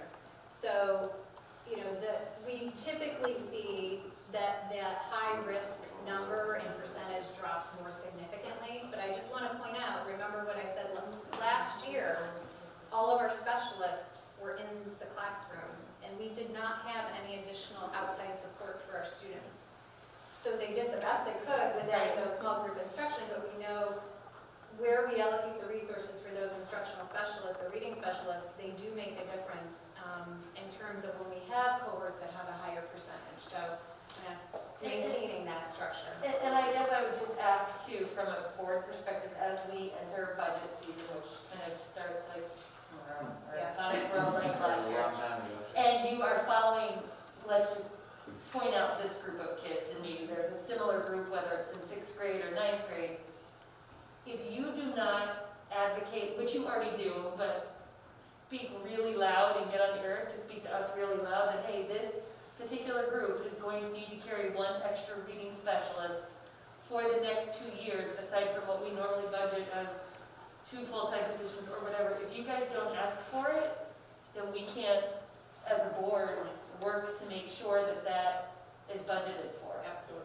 So I'm going to guess that over the 12 grades of students, there's a couple groups that fall into this little category of hitting the wrong year and the wrong time of COVID and an academic transition that are going to need more support. But if we don't know about it, we can't make decisions as a board on budget things to support that. So anyway, make sure you ask. To just keep it very brief, I think Francine hit it. When you have a very small N, we have less than 100 kids per grade level. You have a larger fluctuation than you do in a larger district. The law of large numbers as averages will stay relatively steady. We don't have large numbers for the Skinny Atlas, so we have larger fluctuations. This does happen to be a fluctuation consistent, spoiler alert, the same pattern you're going to see on the 1st grade math slide. The numbers will be slightly different, but the triangle colors will be more red than we would otherwise like. And to your point, Danielle, this isn't the first cohort that's like this. We happen to have another one a few grade levels ahead of them. Yeah. The opposite is also true. Sometimes we get cohorts that are just very, very strong at either reading, math, or both. And don't take and advocate for help when you need it. I mean, we want to be able to help you and help the students, so make sure that we know through Eric, however, Well, what we need to do. Part of your agenda later during the meeting does attest to Someone's out us there. asking. You represent it. Yeah. It does. I would just add that, I'm sorry, there's one thing to ask, but I'm enjoying this particular session because it provides the basis for which we can make a decision. Exactly. Just asking the question, to me, it just forces us to probe more, but just be prepared to justify it. Exactly. But then it's a 2-minute conversation. And they're used to me having that exact conversation. How many teachers do we have? How many kids do we have? What's the next year's cohort look like? What happens if this need doesn't exist? When you think, we were talking about people and their careers. We're going to hire somebody and then tell them what we don't need them the next year. I mean, that's not what we want to do either. Exactly, and what I'm getting is that it sort of floats around. I mean, I get it, based on the size of N and all that sort of jazz. So strictly speaking, you could bring someone on this year and have them focus at one level, but because it floats around, you can keep them on, and maybe based on your skill set and all that sort of jazz, you keep using that resource wherever you need it within the district. And we hire utility players with multiple certifications for that reason, and we train the heck out of our people and provide copious professional development opportunities for that reason. Yeah. So it's not just this person's no good for that, there's a number of different ways to support kids. And we try to think about all ways in which we can support students, including Jennifer Whipple, our Director of Learning, has done a tremendous job with our co-teaching classes or co-teaching methods. The methods actually spill out into all classes, but we have a couple specific classes to deliver instruction within that model, so that support level can be a little bit higher. And I will just say that this, though, does represent, I just want to be clear that when students don't have some of those formative skills in kindergarten that they're exiting with, the impact that it has on 1st grade, and it will just take, this data set just represents, it's taking them longer to close those gaps, which is why we want to make sure all students are reading at grade level by the end of 3rd grade. The data shows that once that sweet spot is missed, it's much harder to close that gap over time. What's really helpful too, because to Brian's point, we have a small sample size. When we use nationally norm reference tests like AIMSweb, we're comparing kids that take similar tests at the same time, in the same grade, nationally, millions of them. Yes. So that law of large numbers, you can really see where your child, where your student tracks on that trend line. And then, more importantly, and I think we run the risk sometimes sometimes, especially in high-performance districts, of becoming an achievement culture. It gives you the data you need to focus on individual growth. And when you focus on individual growth, achievement is the inevitable result versus just focusing on, the grade or whatever it is. So with our next slide, as we look to grade 2 from last year, so these are our current third graders. This is the grade 2 cohort from last year. You'll notice that by the spring, 87% of the students were at low risk. So 87% of the students fell within that tier 1, 4% at moderate risk, and 9% at high risk. Similar to the last cohort we looked at, these current third graders have targeted interventions in place to support their continued growth and aim to close any gaps in their literacy skills, by the end of third grade. That's our goal. So, even though this high and moderate risk represents a much smaller N or percentage, it's still on our radar, and we're supporting students in that area. And again, once they leave, there is a gap then when they come back from the summer. So I'm going to transition away now from the universal screening data to our next slide to looking at 3 through 8 data. And we're using and referencing our New York State assessment data for ELA now. I will say this year, though, we are using the same measure this current school year. We are using Ames Web data K-8, so maybe next year when we look at the data, we can include some of those data for us. But we used a different measure last year, and we thought the data set we wanted to share tonight, which I know is in the news, was our assessment data for ELA now. So this slide depicts the percent of students in Skinny Atlas scoring at levels 3 and 4, which demonstrates proficiency on the New York State ELA test at each grade level.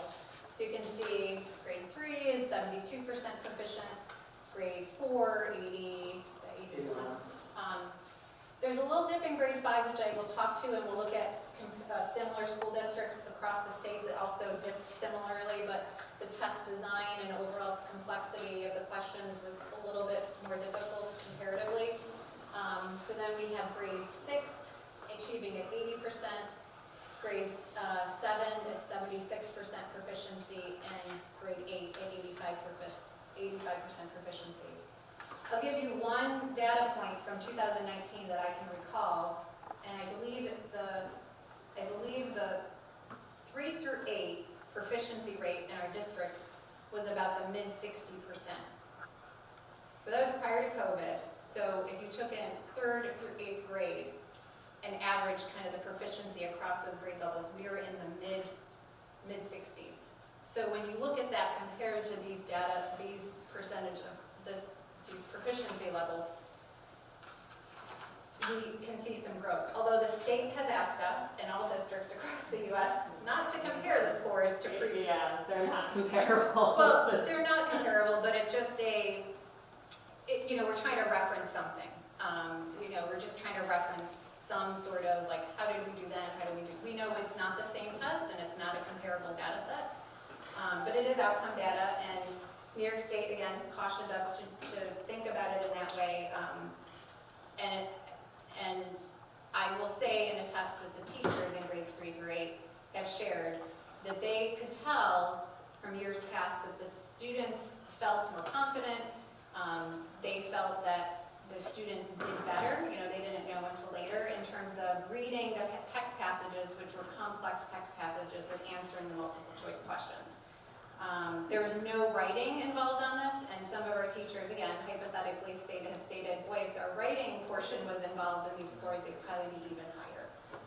But again, we can specifically see that, the progress that our students are at, and then again, this just represents the multiple choice with answers, questions that they've answered. Any question on this before moving on? So if we move to the next slide, we only have one slide like this from our Hugo Onondaga BOCES cohort. And again, we do caution that it's difficult to compare to district, but this is data that we have been given to look at. Teachers regularly engage in professional learning to analyze their student performance trend data, and we'll do the same with this as more test items are released. But you can see how we've performed across comparatively to Hugo Onondaga BOCES. And I'll just say, we've outperformed all of the other districts in our region. And then the next slide, Excuse me, sorry. yes. Any of those in the previous slide here, any of those other districts are truly comparable in terms of number? As far as size? Yeah. Which is the closest, I guess? There's a number that are around 1,000, right? In terms of student enrollment, several of the school districts are close to us, but demographically, dissimilar. Okay. So there's not a lot of information we could glean. Another hard thing from last year was we were fortunate enough to be able to keep our students in school 5 days a week in grades K through 7, and a number of these school districts weren't. I think Francine spoke to that earlier, that the circumstances around, or maybe it was Superintendent Knut, but every district had different circumstances and gave the tests under different conditions. So when Superintendent Knut was talking about the Regents Exams, and their value just being a little bit different this year from maybe in the past, it's hard to interpret because we're comparing students from a relatively affluent, relatively small school district who were here 5 days a week to students who might be coming from different communities, different homes, who might not have been in school 5 days a week. Okay. The other thing hiding in this data is participation rates in the 3-8 exams. So while we've had historically high participation, some schools have overwhelmingly high opt-out rates and things like that. So the question is who takes the test in other districts, and I can't answer that. I was steer the other direction because their sample size is so small. Depending on how we could have one kid. Oh, huge swings, Yeah. yeah. So that sort of trips it out. You'll see that. We'll see that. Brian will point that out later. So I will just say, so this slide, in your packets, in the board packets, you have a 3rd, 4th, 5th, 6th, 7th, and 8th grade compared for the Q. It was not printed for you, but I think it was on the board docs that Eric shared. So you have this entire Q Onondaga BOCES cohort comparatively at each grade level for ELA. And typically this is what we shared and talked about in our presentations. For 2 years ago, though, when we made this presentation, board members asked, well, how do we compare to other districts that are a little bit more like us, other high-performing school districts across the state? Maybe they're not the exact same size or same socioeconomic status, but how do we compare it to FM or Pittsford or Webster? So we're going to show you actually 3rd through 8th grade. We're going to hover over a few. And again, the data is what it is from our testing last year, but we did want to share it and celebrate that overall we felt like, given everything that happened, we feel really good about how we did. So if we move on to the next data set, so again, we look at Skinny Atlas as in the goal, and our 3rd grade students, as we know, they had 72% proficiency. So 72% of our students got a 3 or 4 on the ELA test. So if you look at Pittsburgh, well, 91% of the students did. Again, we don't know how many participation rate, there's a lot of things we don't know. Maybe they kept their intervention supports. Again, we don't really know all those particulars. FM, 83%, and Webster, a little different, but 69% right next door to the right. So I guess as Brian will kind of also reflect and talk about is, this is a chance for us to show we're hanging, if not at times performing at or above our peers that are kind of at a little bit more of a, looking at districts that are more similar to us than the districts that maybe we looked at in the previous slide. And these are the most highly competitive schools in New York State. So if we look at grade 4, you can see again, we're hanging with the cohort at 81%. Several are lower than us and a few are higher, but that's a pretty solid performance at our grade 4. And grade 5, if you just notice, actually Brian, if you could do that again, if you see the bars for everyone in grade 4 and then in everyone, it actually dips down. So the complexity of the test and the rigor of the test across the bar was more difficult for the 5th graders comparatively than other grade levels. So 63% And again, third, fourth, and fifth grade, again, that represents not having those intervention specialists that did do some additional support traditionally that would have impacted those scores. Another thing to note specifically when you get to 8th grade is some schools will still have accelerated students sit for the 3 through 8 exam, and some schools do not. That'll impact math. Yeah. That's a big 8th grade math issue. Yeah. But answering that question that Francine had sort of raised before when she was looking at that yellow graph of just why is the 5th grade bar so much lower than all the rest, she had me go back 4th, here's 5th, and I'm going to go to 6th, and it goes right back up. This was really a statewide trend. This was not something indicative of our cohort locally or 5th grade instruction. This was very much indicative of something about last year's 5th grade ELA test. Across the board, it was just harder. It was, and it hit all districts. It did not pan out in any other grade level. That was just a fluke of last year's 5th grade test. So you can see in 6th grade, I'll move along so we can get to Brian's slides and presentations.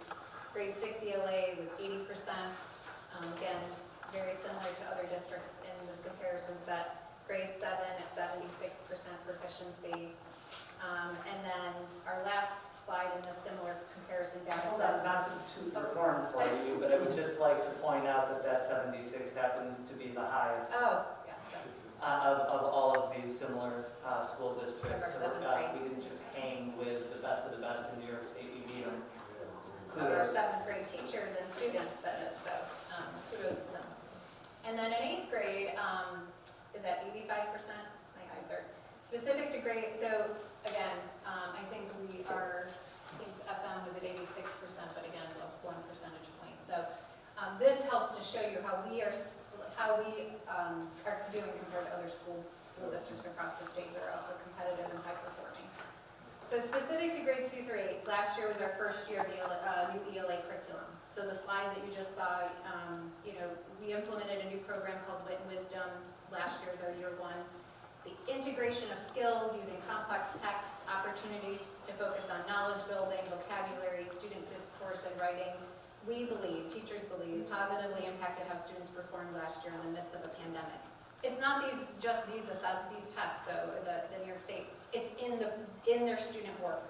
We brought together periodically in professional learning sessions student work, and when they sat and looked at what they were writing and the types of ways they were answering questions in comparison to years before, the students were outperforming than the cohorts had done in the past, and they attribute it to the high expectations that the curriculum has with what they were, and their skills as teachers, first and foremost. And I just want to thank you again to the board for trusting and approving that. Many teachers reported that students felt more confident while they were taking the test. Because of the way the curriculum was aligned. And as we are in year 2 now of our implementation, we're excited to see how the instruction is supporting students' growth measure on other curriculum, other assessments that we're seeing as well. Every grade level has identified a very specific goal for both complex text and fluency in writing. And they're engaging in plan, do, study, act kind of improvement cycles around those goals, and we come together with student work, we assess what they planned and what they said they were going to do with the students, we look how students did, what they did within their teaching, and then they adjust and make plans for kind of a new target within that goal. It's a really exciting process, and just want to commend our teachers and students for the great work that they're doing. So at this point, I'm going to transition over the presentation over to Mr. Cohen, who will continue with some math assessment data in our high school. Thank you, Francine. After acknowledging that was probably the first time in my life anybody called me their esteemed colleague, but I appreciate it. I think I want to offer you all, do we need like a 7th inning stretch, a bathroom break, or just all? I have a bedtime, I'm it's gonna- already passed, so let's just keep rolling. I mean, whatever you guys want to do, but let's just keep it. So we're gonna Danielle. I got you. Okay, so I do have the easier job because Francine has sort of already oriented us to how to interpret the data and the numbers that are up here, so I'm just going to kind of move through these kind of quickly. By all means, please interrupt me. You will not offend me or throw me off. if you have a question, otherwise I am going to roll. So we're winding back to kindergarten, and all I'm going to point out here, ideally, an ideal graph would look like between 80 and 90% green. No more than 15% yellow and 5% red. We would get better as the year goes on. Indeed, our kids got better as the year went on, and when we finished, while we have more than 5% at Tier 3, we have far less than 15% at Tier 2, and we didn't have interventionists last year to help those neediest students, and 91%, which is outstanding at a Tier 1 level. So this is a wonderful situation. Teased earlier that the first grade math graph would look very similar to the first grade ELA graph. We definitely haven't, this cohort was disproportionately hurt by the timing of the COVID pandemic. They also were likely a more needy cohort regardless of the pandemic, and will need to receive support in order to close this gap. Certainly they did get better as the year went on. We have a ways to go, and we will work on that. Wow is the appropriate, like, wow. Second grade did an amazing job without interventionists last year in terms of improving outcomes from the fall to the spring. 96% at Tier 1. I guess we'll take credit when we can, because we'll certainly take blame at other times, but don't expect to see anything like that again. That's amazing. So kudos to the second grade students, families, and teachers for the outstanding work and effort last year. By all means, the trends look as they should, and we see two relatively high cohorts performing very well, and one that's going to need support. Yeah, I think, Frank, with the last cohort, second grade cohort, one thing that sticks out to me is the number of students in that grouping. There's 70 students in that cohort, and you look at, there's 71. Yeah. And you look at about 85 in the other two. Yeah, there's a difference. That's one class section, so you're talking that many students that, you know, how many teachers are at second grade? 3 still? Or 4? So you take that 70 compared to the 80 with 4 teachers. The number of students in that class can play a significant role in the needs of those additional students. And this is to the, you're right, and Mr. Campbell made a point earlier about the law of small numbers being a double-edged sword. It cuts in both directions. But this is, you see the benefit of it right there. Yep. So. Sometimes it hurts, and sometimes it helps. Each kid represents a higher percentage of the overall population. Absolutely. All right. Jumping forward to the 3-8 data section. This is just a quick glance at our pass rates, percent achieving proficiency or exceeding the expectations, percents 3 and 4. At first glance, we notice this trend where our highest percent proficient is in 3rd grade and our lowest percent proficient is in 8th grade. That's true in math. It's always true in math. It wasn't unique to last year. That's been true at least since the Common Core started. Rather than take that as the walkaway, I want to look at the similar school comparisons to see how is that 80 relative to similar schools, that 80% proficient that we have at 3rd grade here, how is that relative to similar schools? If everybody else was 90, then that 80 isn't very impressive, regardless of the fact that it's the tallest bar on this page. And how does that 55 compare to similar schools? Because if everybody else was 20, then that 55 might be incredibly impressive, even though it's the shortest bar on this page. Does that make sense? All right, so moving forward really quick. We did beat everybody in CO BOCES, so that's great. But again, cautioning us against celebrating within this region. we want to look at schools that are highly, highly competitive, that might push us. So when we stack Skaneateles up against the same group of districts that Francine looked at for the ELA test, we will see that we are hanging towards the top of this grouping. We're not, on this slide, we're certainly not number one, but we are very much at the top of the group. Only 2 districts beat us in 3rd grade last year, and that tends to be similar as I go through the slides. 1 or 2 districts might beat us. It's not always the same 1 or 2. Other districts have small numbers also, and sometimes they fluctuate just like we do.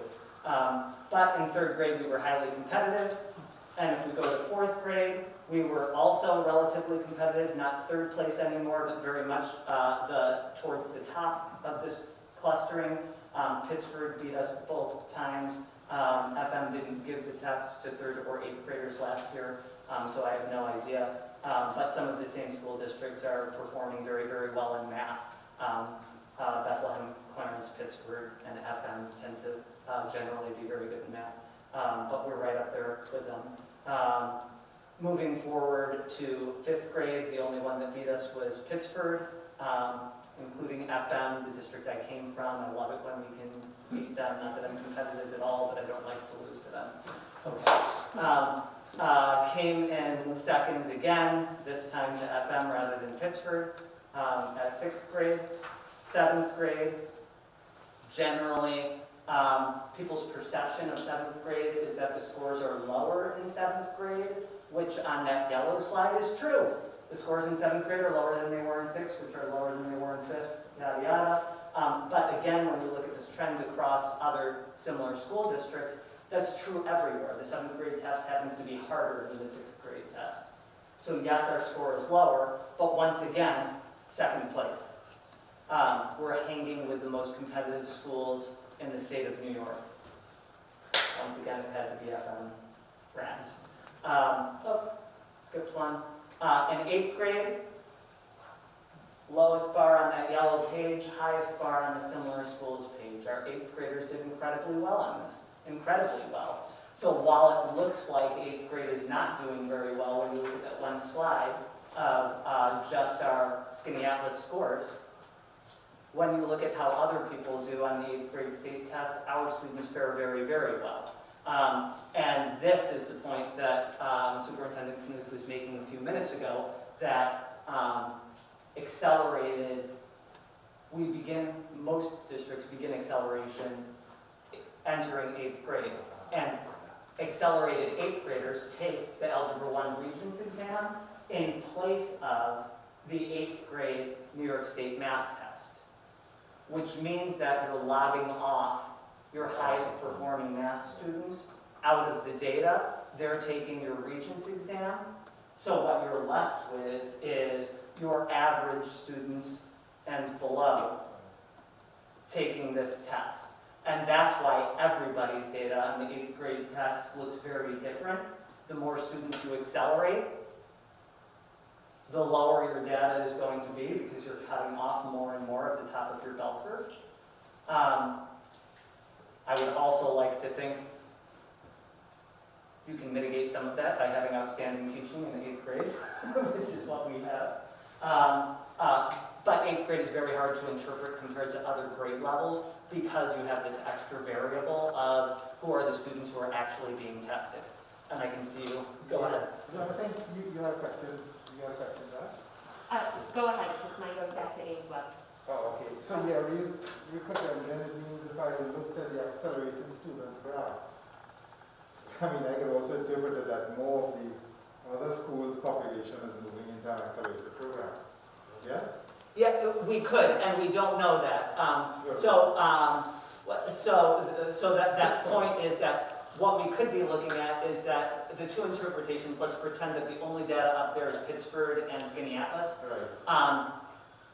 Did we do so much better than Pittsburgh because our 8th grade, non-accelerated 8th grade Math 8 teachers are better than the Pittsburgh Math 8 teachers? Or did we beat them by so much because Pittsburgh accelerated 75% of their 8th graders, and we accelerated 50% of our 8th graders, and therefore we had more students who are a little bit higher in the bell curve included in this sample who took this test, and the answer is, I don't know. Right.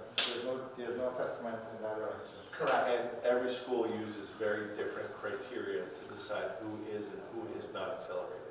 So that's another thing that's hidden in the data, is what is the criteria for acceleration.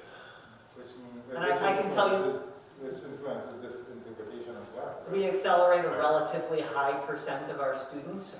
We have, it changes year to year, but let's call it over 40 out of a class size of maybe 100. So we're talking about a minimum of 40% of our students are being accelerated. That tends to be high, unless you're down in portions of Long Island, which does this weird acceleration for all thing. But saving, those 40% is a lot. But I honestly don't know where Pittsburgh or anybody else is, what percent of their overall. I don't know. Okay, got it. Thank you. Thank you. And then anybody else on this slide before I back up to answer Amanda's question about Ames Web?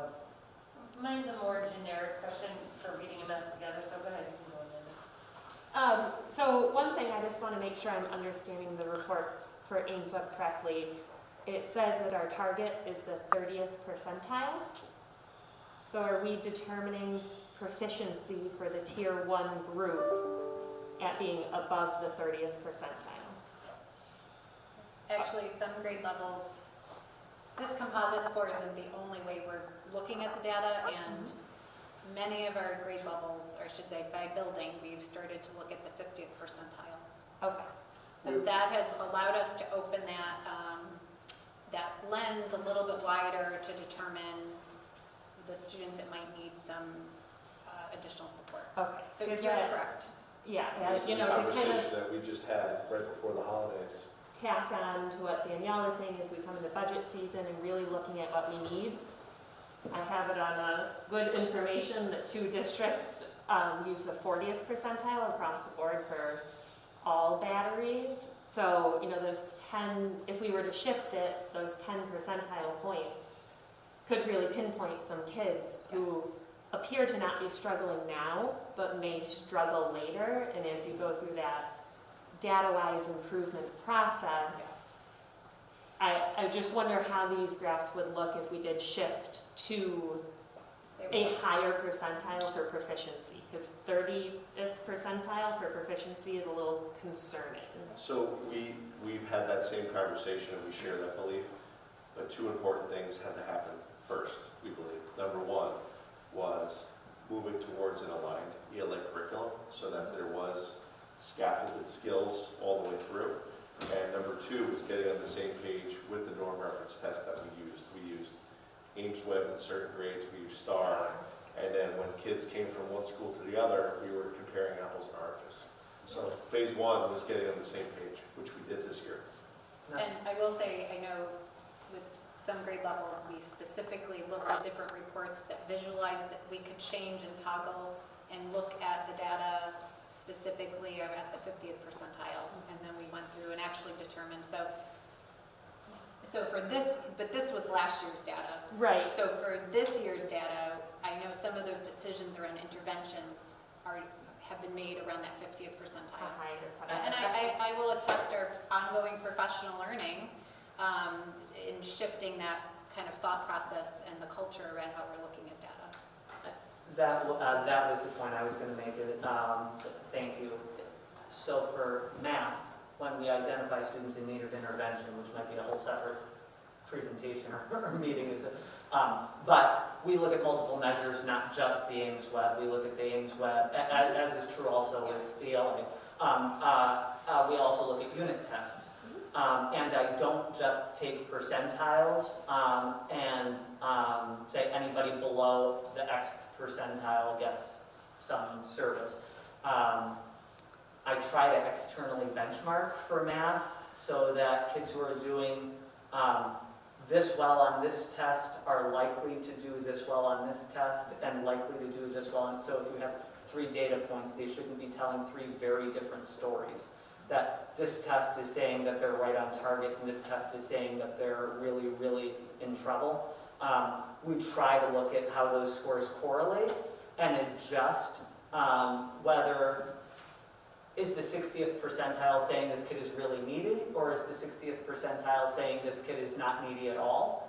Well, 60th percentile is saying that out of 100 kids nationally, they're better than 60 of them. But in New York State, our bar is a lot higher than it is in many other states. So that 60th percentile might not necessarily predict success here in Skinny Atlas schools on a Skinny Atlas unit test on a New York State test.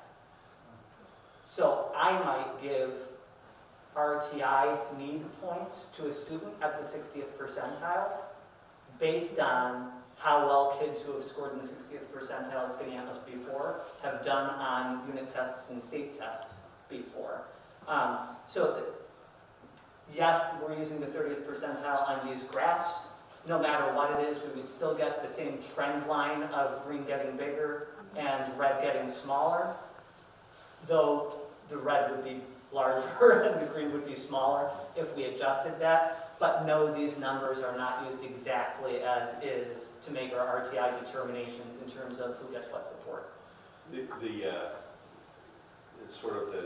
joke is, yellow is on watch, and our attitude is stop watching, do something.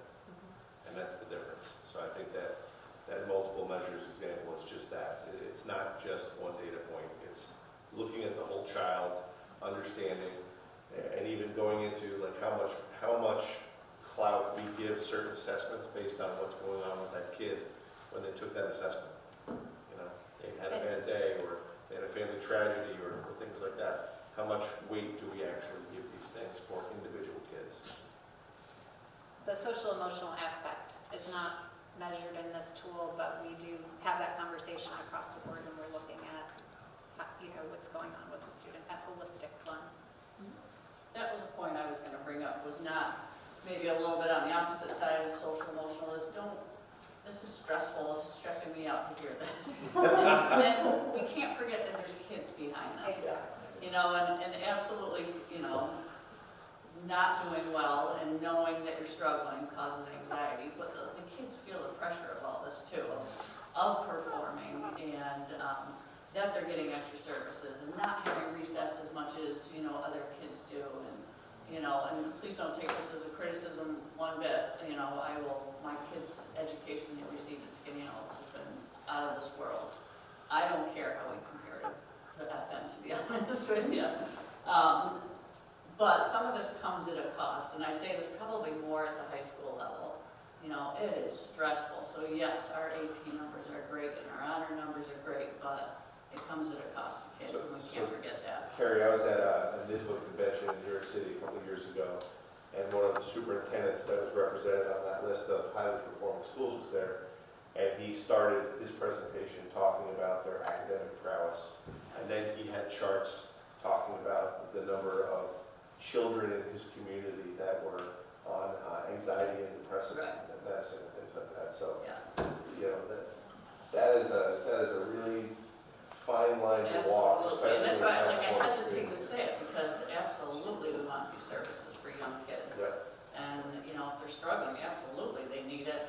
But I've seen the opposite too, where it becomes so intense, and so even at the the little learners level, but at the high school level, I'm very fortunate with my kids that I do not have to follow them as much, and my husband and I put zero academic pressure on them because they put more on themselves than we could ever, and it's stressful to watch when your kids And different uphill. students need different things, Absolutely. and their parents and their teachers need to read that very individually.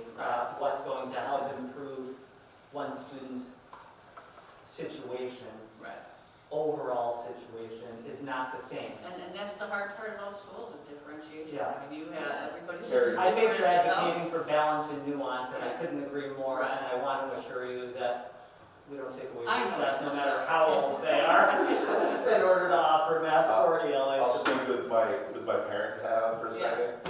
I have 2 green kids, a yellow kid, and a red kid. Yeah, And the child that I worry most about is the green. that's, is the green? Yes. Yeah, see, and I've probably got red kids and I worry about them too. Yeah. They are, you know, Yeah. that red hasn't. Because your green student puts so much pressure So on much them. pressure. No, I'm sorry, that's High achieving, to your point.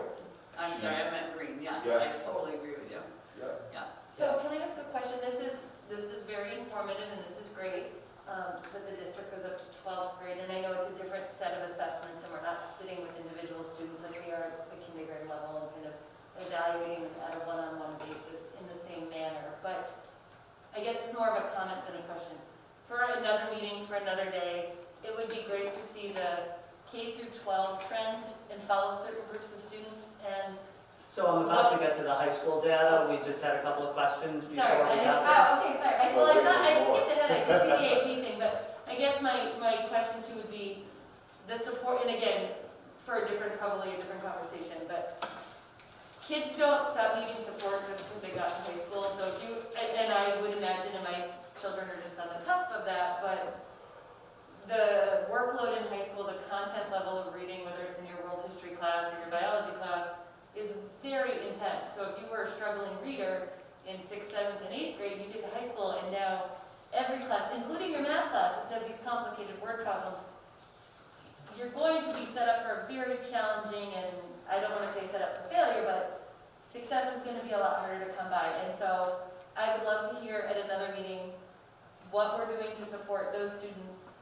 at high school. We do a lot for our high achieving students here. We do a lot. We offer a lot of AP classes, a lot of opportunities for them to shine. So as much as we've talked about intervention services in K through 8, at a future time, I would love to hear what we do 9 through 12 for all of our yellows and our reds, because that's kind of a really tricky part of life, and I want to make sure we're setting them up for success after June 27th, not pushing them to June 27th to get them out the door. So, Absolutely. because I think this is awesome, and I love our intervention services, and I just would like to understand a little bit more how we keep that train going. So with that, are we good? I just kind of moved us back to where we left off at 8th grade, and then I'm going to get into the high school. But the quick disclaimer is normally the next set of slides is about Regents exams, and 2 years ago there weren't any. Last year there were, but it was only 4 of them, and they were optional, and kids, if they chose to take them at all, could then elect to not have their scores count, depending upon how their scores were. So we did not include the Regents data because it was absolutely impossible to interpret it. We don't know who took the exams, and we don't even know if the numbers we put up would be all of the students who took it or all of the students who took it and then chose to have it count. Like their score, yeah. So we said, there's really nothing to glean here, and for that reason and that reason only, I'm going to the AP data from last year, which I'm sorry, because it would have been a nice opportunity to answer That's the right, I said for questions. another meeting, just And for the sake of time, I will skip it for now, but I would be happy to talk to you. We actually have some pretty neat structures in place at the high school, at least for math. Yeah, I think that's great. I'd love to.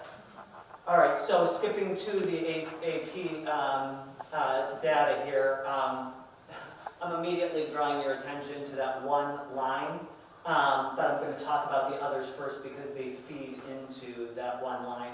The only reason I have the top line of enrollment in grades 10 through 12 is because you can't take an AP course as a 9th grader.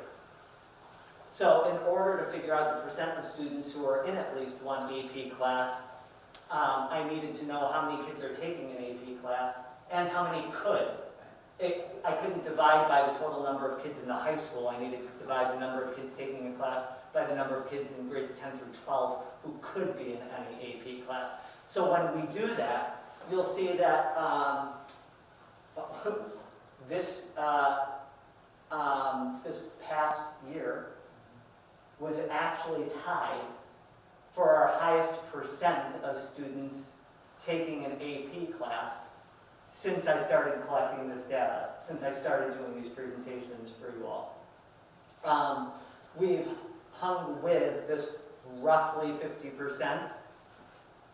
And I'm guessing, though this is a guess, I did not investigate this, that the 44.8 in the 2020 school year might be due to students actually starting an AP course, but then choosing to not take the AP exam at the end of the COVID year. Just saying it's really not worth it. I did not investigate that, but that's very plausible to me that that probably happened for several kids. The AP exams were being offered online only for the first time. It was very stressful after a very stressful year. Yeah, okay. Moving from there to just the number of AP exams taken as a different metric than the number of students in an AP class. What we're seeing there then is that last year, 190 students took 340 exams, meaning that of the 190 who took any AP courses, on average, they were in almost 2. Right? So most students who took 1 took more than 1. This, by the way, those percents, 53.7, is not the percent of our students who will take any AP course over the time they are at Skinny Atlas. It's the number, the percent. It's the percent that took one last year. So by the time they leave us,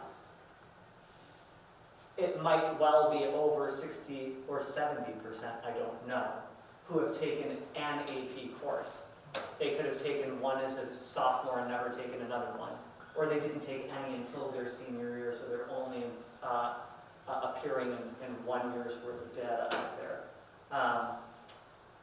So that's all I wanted to point out there. Any questions on AP participation data? Not to be confused with AP performance data, and this slide is busy, but I'm going to make it a little bit simpler by just focusing on that red square. So what I want to point out on that red square is that the blue portion is how much Skinny Atlas outperforms the global population by. So the gray bar goes up to the global population, not just Skinny Atlas, not just New York, not just the US, but across the entire globe. On average, last year on the AP Bio test, it was what, somewhere in the neighborhood of 2.9 was the average score received. And here at Skinny Atlas, we stack on top of that 2.9 this blue part, and we've got, I don't know, 3.05 or something like that. That's an estimate from looking here. So if we just glance across these bars, the only thing I want to point out and focus on is how big is the blue part relative to the gray part. And what we can see is that certain courses, particularly those at the end of the alphabet, the trick is to take an AP course at the end of the alphabet here at Skinny Atlas, apparently, consistently, absolutely perform outstandingly, like outstandingly. We're looking at 3 years worth of data here. 2021, 20, and 19. And for 3 years in a row, AP World History, AP US History, AP Stats, and AP Physics are worth calling attention to. God, I feel like such a nerd. They do. Wow, right? And Spanish last year. And then, so if those 4 courses over the course of 3 years consistently just absolutely do outstanding, there are other courses that maybe not for 3 years every year, but take a look at what happened in AP Spanish last year, or for the last 2 years in AP Euro. Very, very, very well.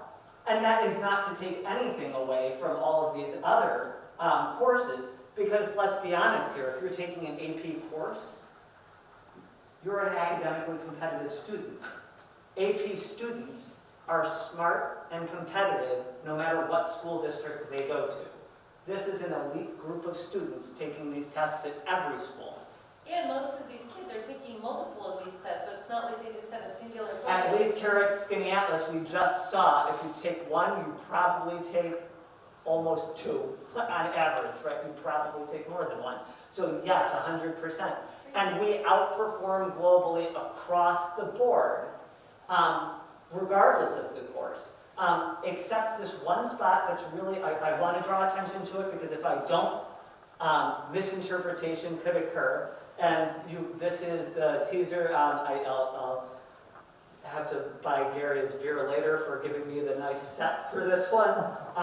When you have a really, really small sample size, like two students taking an AP exam, then that could be great because you could have an average of 5.0 if two students happen to both get 5s. Or one student could do not very well, and that has a huge impact on your average. That one kid is 50% of your data set. One point of clarification too on that, it doesn't mean that there were only 2 kids in AP Latin. It just means 2 kids that year happened to take the AP exam. And you can also see it's the only class up there that did not give the, there's only 2 bars up there. I'm not hiding something. 3 years ago, no students took the AP Latin exam here at Skinny Atlas. That's why there's no bar there. There's no teacher. I think that's where you lost a Latin teacher, right? We did have a teacher, but I don't think we ran, it's not my content area, I shouldn't speak out of turn. I don't think we ran AP Latin that year, though we did have a Latin teacher, but I'm not 100% sure. Difficulty staffing it initially that year, yes. So the one spot where we didn't outperform the global population is really due to a small sample size, not due to a student or a staffing factor. There's a lot of other data too that we could bring you, like the number of students that complete the seal by literacy, and there's a lot of other data points I think we could include in the future for high school to provide a more robust round depiction of our programming. Brian, can you go back to that last slide for just a second? And I think you'll see some of that as we start to look at strategic planning, because we are going to be pulling other types of data to ensure that as we look and do some strategic planning, we're looking at multiple data points as well. So. Last thing I just wanted to call your attention to is typically schools accept college credit above the 3 on an AP exam. So looking across, when this translates into potential college credit for our kids that are coming out of our most competitive courses, all the way across the board. We have a lot of students graduate a year early now. Yeah. Because of honors, SUNY, and AP classes. Yeah, and that's an amazing. It is amazing. It's, like I said, it's a lot of pressure, but it's a lot of money saved too. Yeah, absolutely. A year of tuition and room and board, that's a fortune. Yeah. And to Carrie's earlier point, that might come at a cost, so it's knowing each kid and what each student needs and what's best for them and weighing the academic against everything else going on, right? Right. Making the right decision for your student in their situation. Thank you both so much. That was Thank you guys. Yeah. Thank you. Thank you. Excellent. Thank you for your questions. They really help to frame the conversation as well. And as we always say, we love the positive, but don't ever be afraid to tell us what we're struggling at as well. I think that's more helpful at times. yeah.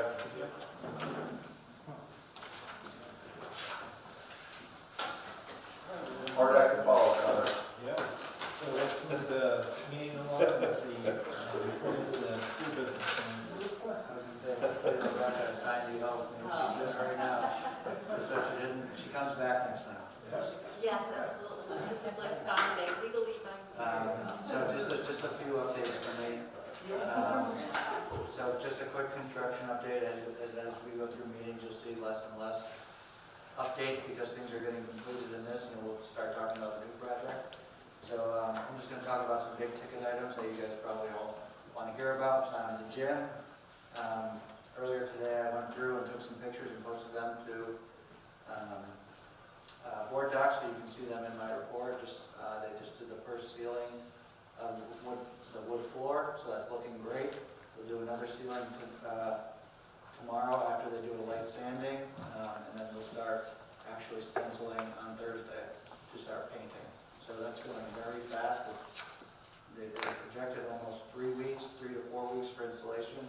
Just of that wood, we're already basically installed. So trending definitely towards that early February opening, as the Turner Construction said in the previous meeting. There's locker rooms going up downstairs, actual lockers, a lot of tiling going in the bathrooms, fixtures in the bathrooms, and again, just hitting that February milestone is our goal to be usable. The canopy, just off the athletic field, there was some delay in the fabrication of the railing, but that will be in early next week.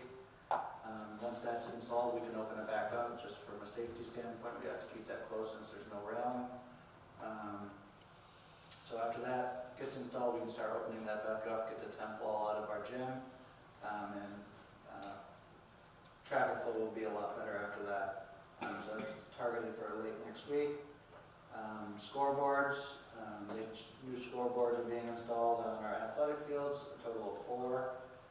All the bases and wiring is already done. We're just waiting on delivery of those, and they should be in the next couple of weeks. So installs should occur in the first part of February and be up for fall sports or spring sports. And then the grandstand, if you've been out there, you see that the front wall has been cut down. So they've actually had some decent progress going in on that. So the front wall is cut down. Excavation started today to get that extra concrete and dirt out of there. So then in the next couple of weeks we'll start leveling, putting in the forming, and then pouring the first levels of concrete. As Turner said, that has to be done in different sections. So there's going to be about 5 different pours that have to be done. So the target is still being usable for spring sports, and to my knowledge, that's going to be hit. But as we know, COVID can hit some concrete people and push us back, and we're not on the top of everybody's list to get Skinny Alice done. There's a lot of big other players out there, so I'll provide updates when I get them. But as we know right now, that we are on for spring sports to have that available. Just one other thing I wanted to mention about construction. There was our first, I think, indoor rain delay that we had in our gym. So we did fix that. Our maintenance crew put together a plan and put up a rain wall that keeps out the driving rain from the west. So we have implemented that. So hopefully they believe that it will alleviate that from getting that rain into the air handling units. So we won't have any more delays inside. So I'm sorry, so again, so that was the root cause of the issue that was reported a couple weeks ago. That's what we believe, yeah. The air intake, the suction, when the rain was coming from, even the snow, from a certain direction, was sucking the moisture and water into the air handler. Yeah, so there's no active leak. This is kind of what happened at Waterman with the mold. So all that driving rain that we had at the end of the summer that was torrential multiple times, getting into those air handling units. And this is, we put there's a big, if you're on, yep, you can see the metal roof in between those air handling units that's going to block it from the west. Okay, so that was the root cause. So just wanted to provide an update on that. Well, the reason I asked is that we went through a systematic process of determining that this is the highest probability. Yes. Yes, absolutely. Okay. Yeah. Okay. Good. Yeah.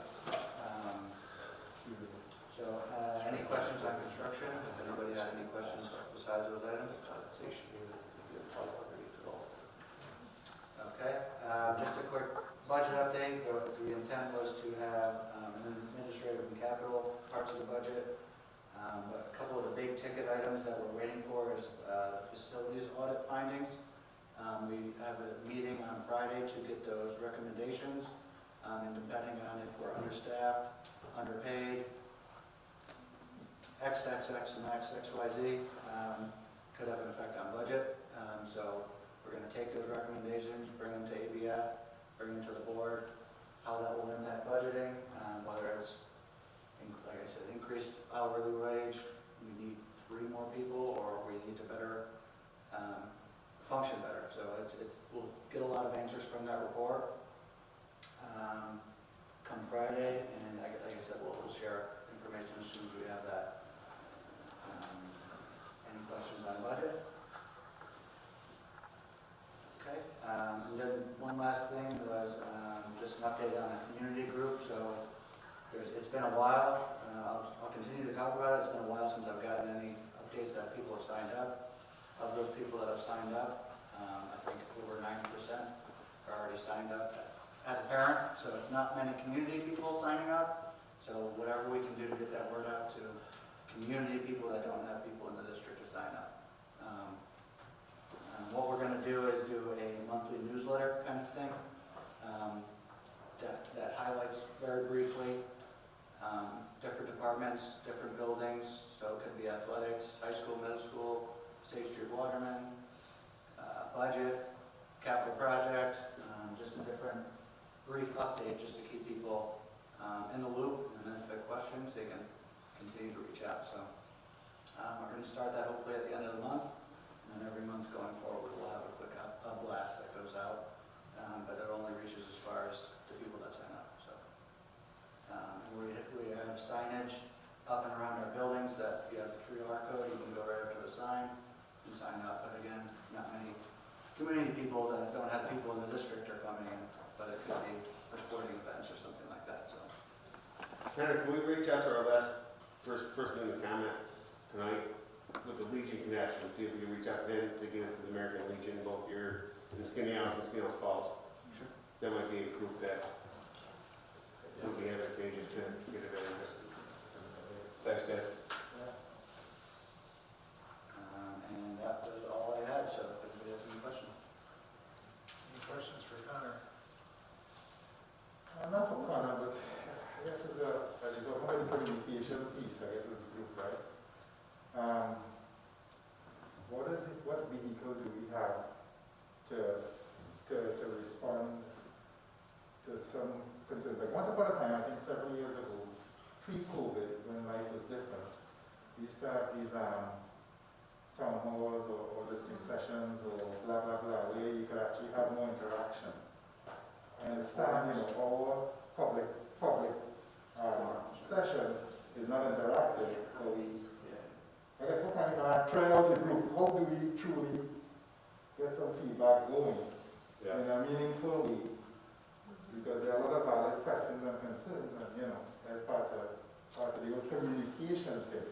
It's one thing for us to have QR code, it's one thing for us to do all this sort of drama, all this sort of fun stuff.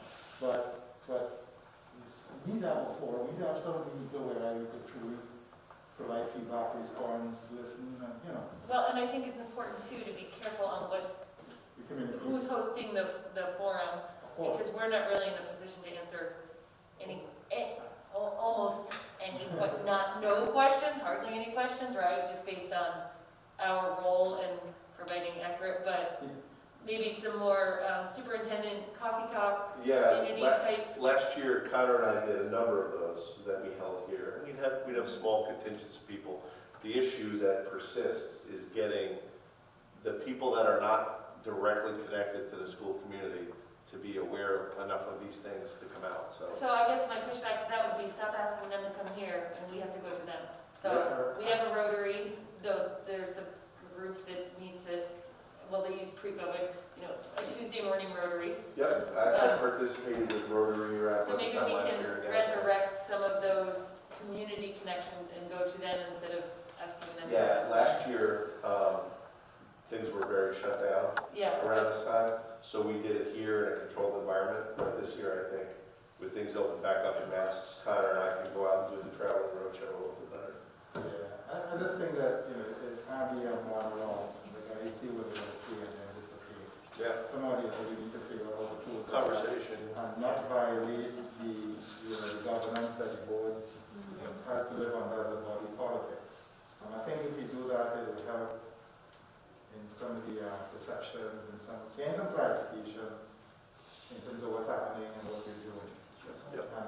think we're clever enough and smart enough and creative enough to figure out how to make that happen. I would tell you that 9 o'clock meetings on a weekday isn't practical. 9 a.m. isn't practical for the vast majority of the population. So I think we need to, I don't know what the answer is, I just think we need to solve that. One has to be one of the high level things that we resolve. COVID or no COVID, we need to figure that out.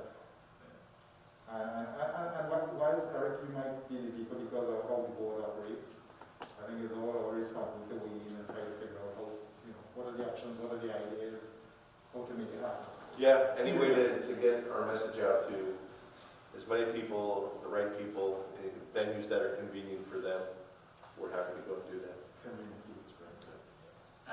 One more thing, it's not on the agenda, Tom, but we did, maybe Amanda could just give a quick policy committee update since we did meet a couple weeks ago. So committee Do you mind? reports, No, that's are we ready to move on from the school business manager? Yeah, sorry. That's a good point, Gary, appreciate you bringing that up.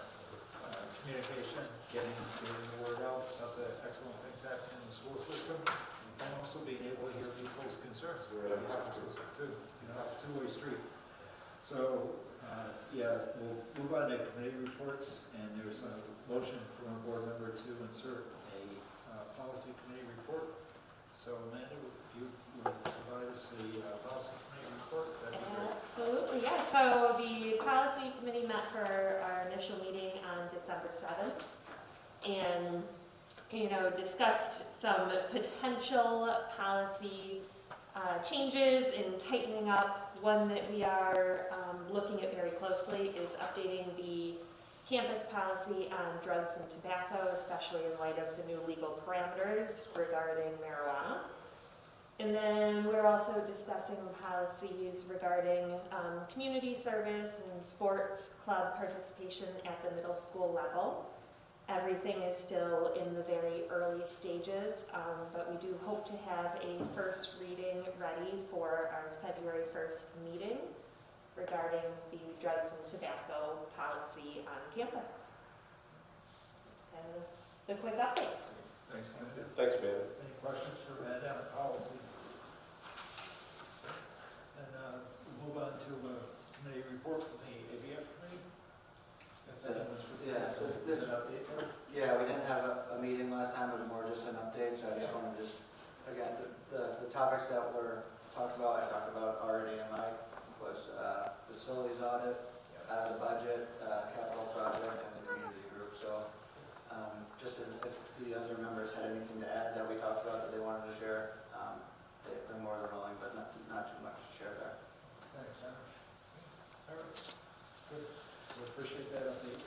All right, we can then move on to new business. Item A is the personnel report. It says tenure recommendation. Be resolved that the Board of Education approves tenure for Sarah Midgley, Scuderia, and Director, in the tenure area of Newport effective on the first of this year. Motion from board member Danielle moves. Is there a second? And second from Amanda. Any discussion on that tenure recommendation? Just a very nice write-up. Yeah.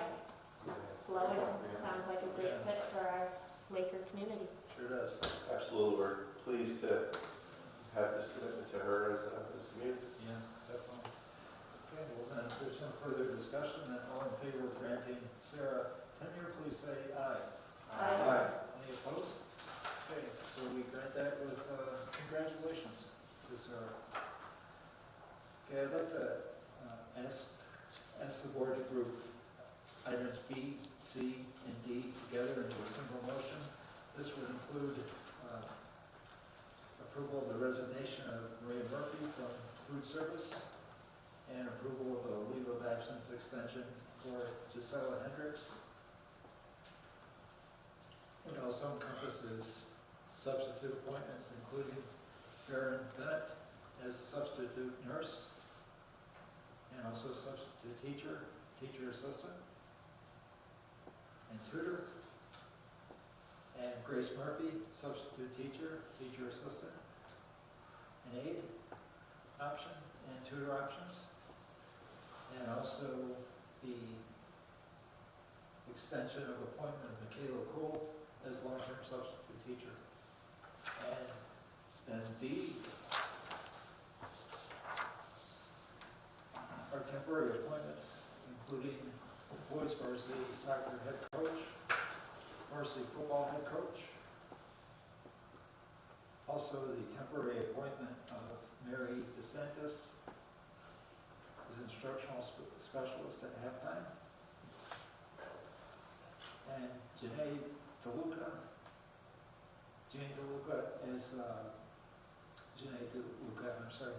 as a classroom volunteer, effective for a couple weeks here at the beginning of the year.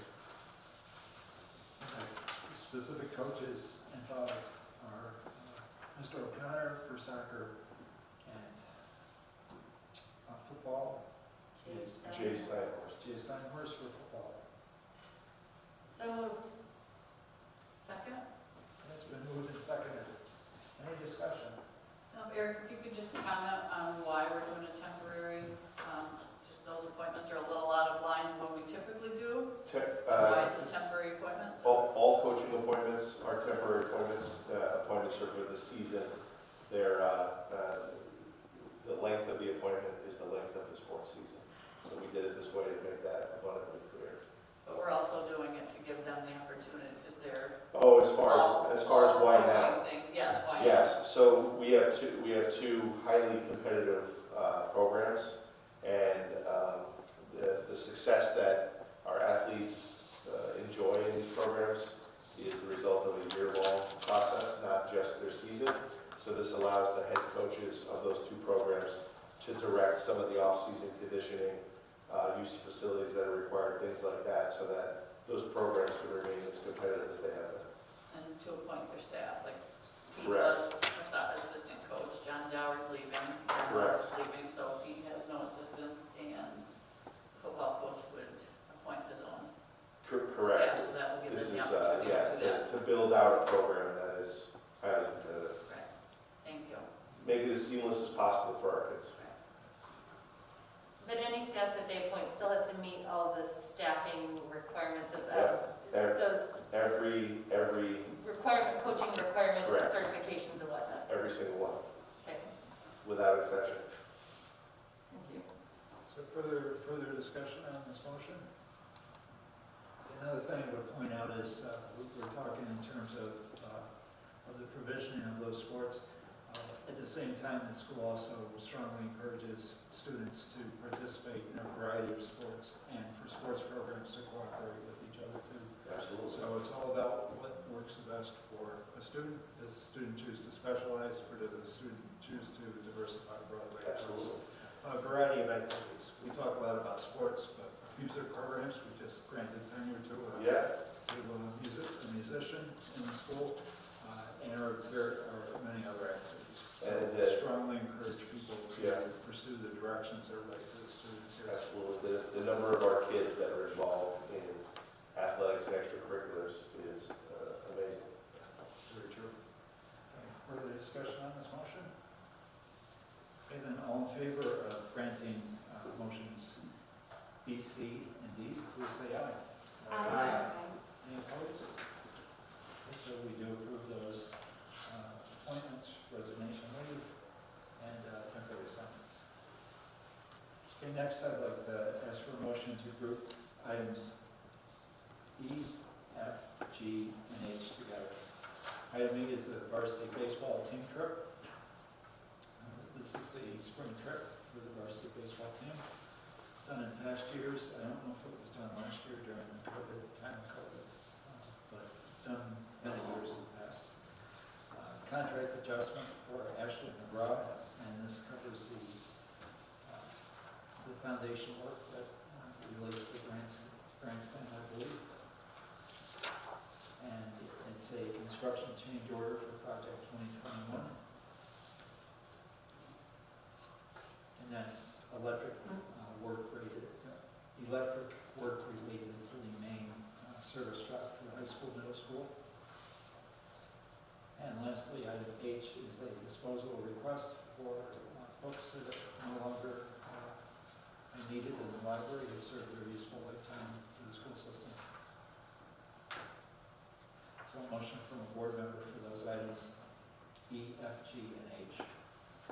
So moved.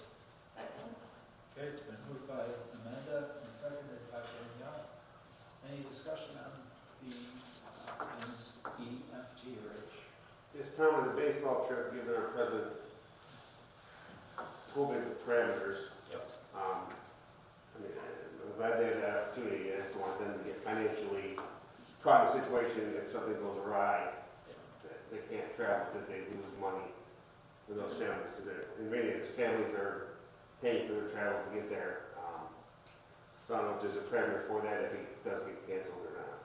I'm sure there's like a drop dead date by which you have to commit or not, and we'll be watching this really closely.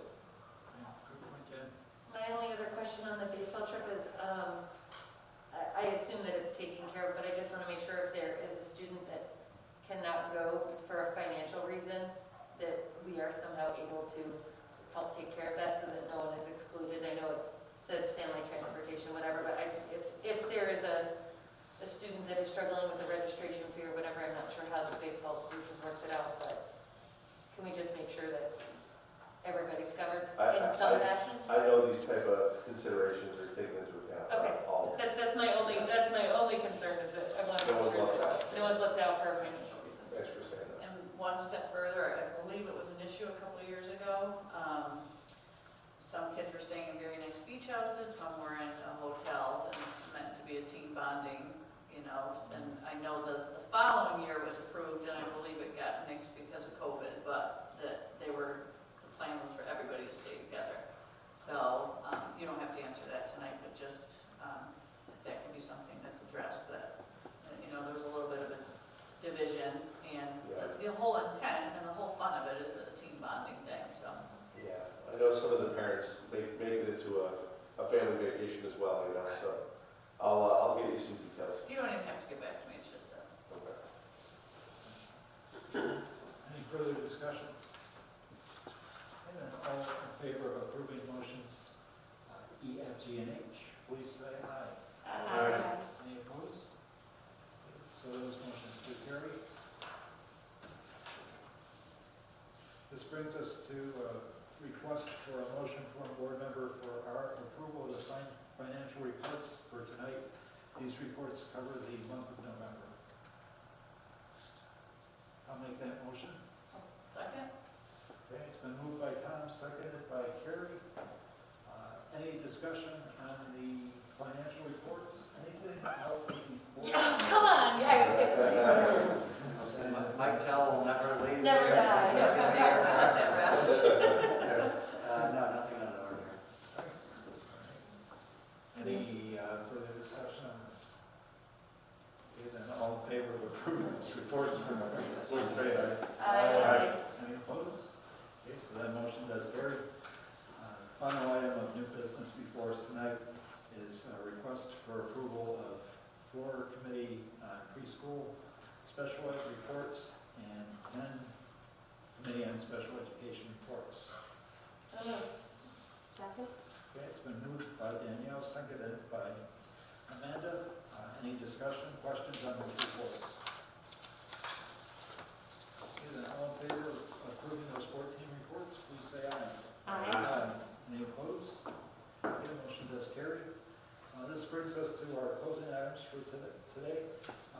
We need an agenda planning team, and this would be for the meeting in February, and the proposed date is for the 25th of January, either 8 a.m. or 4 p.m. So an agenda planning team. I can do 4. I can do 4. Okay, so we've got Carrie and Amanda for 4, and then for Tuesday, I'm available for that 4 o'clock time slot also. Thank you.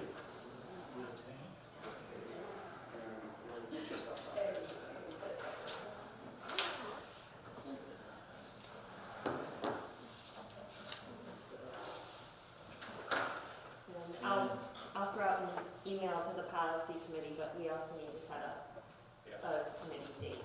So just look for that. We don't need to. And we'll reschedule the strategic planning date as well. Good.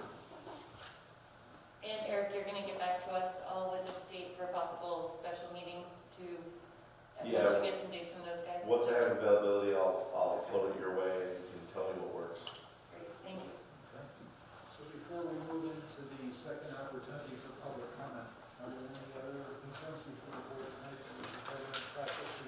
Just a reminder for those wrong job. Those board members that signed up for the book study that begins next Thursday night.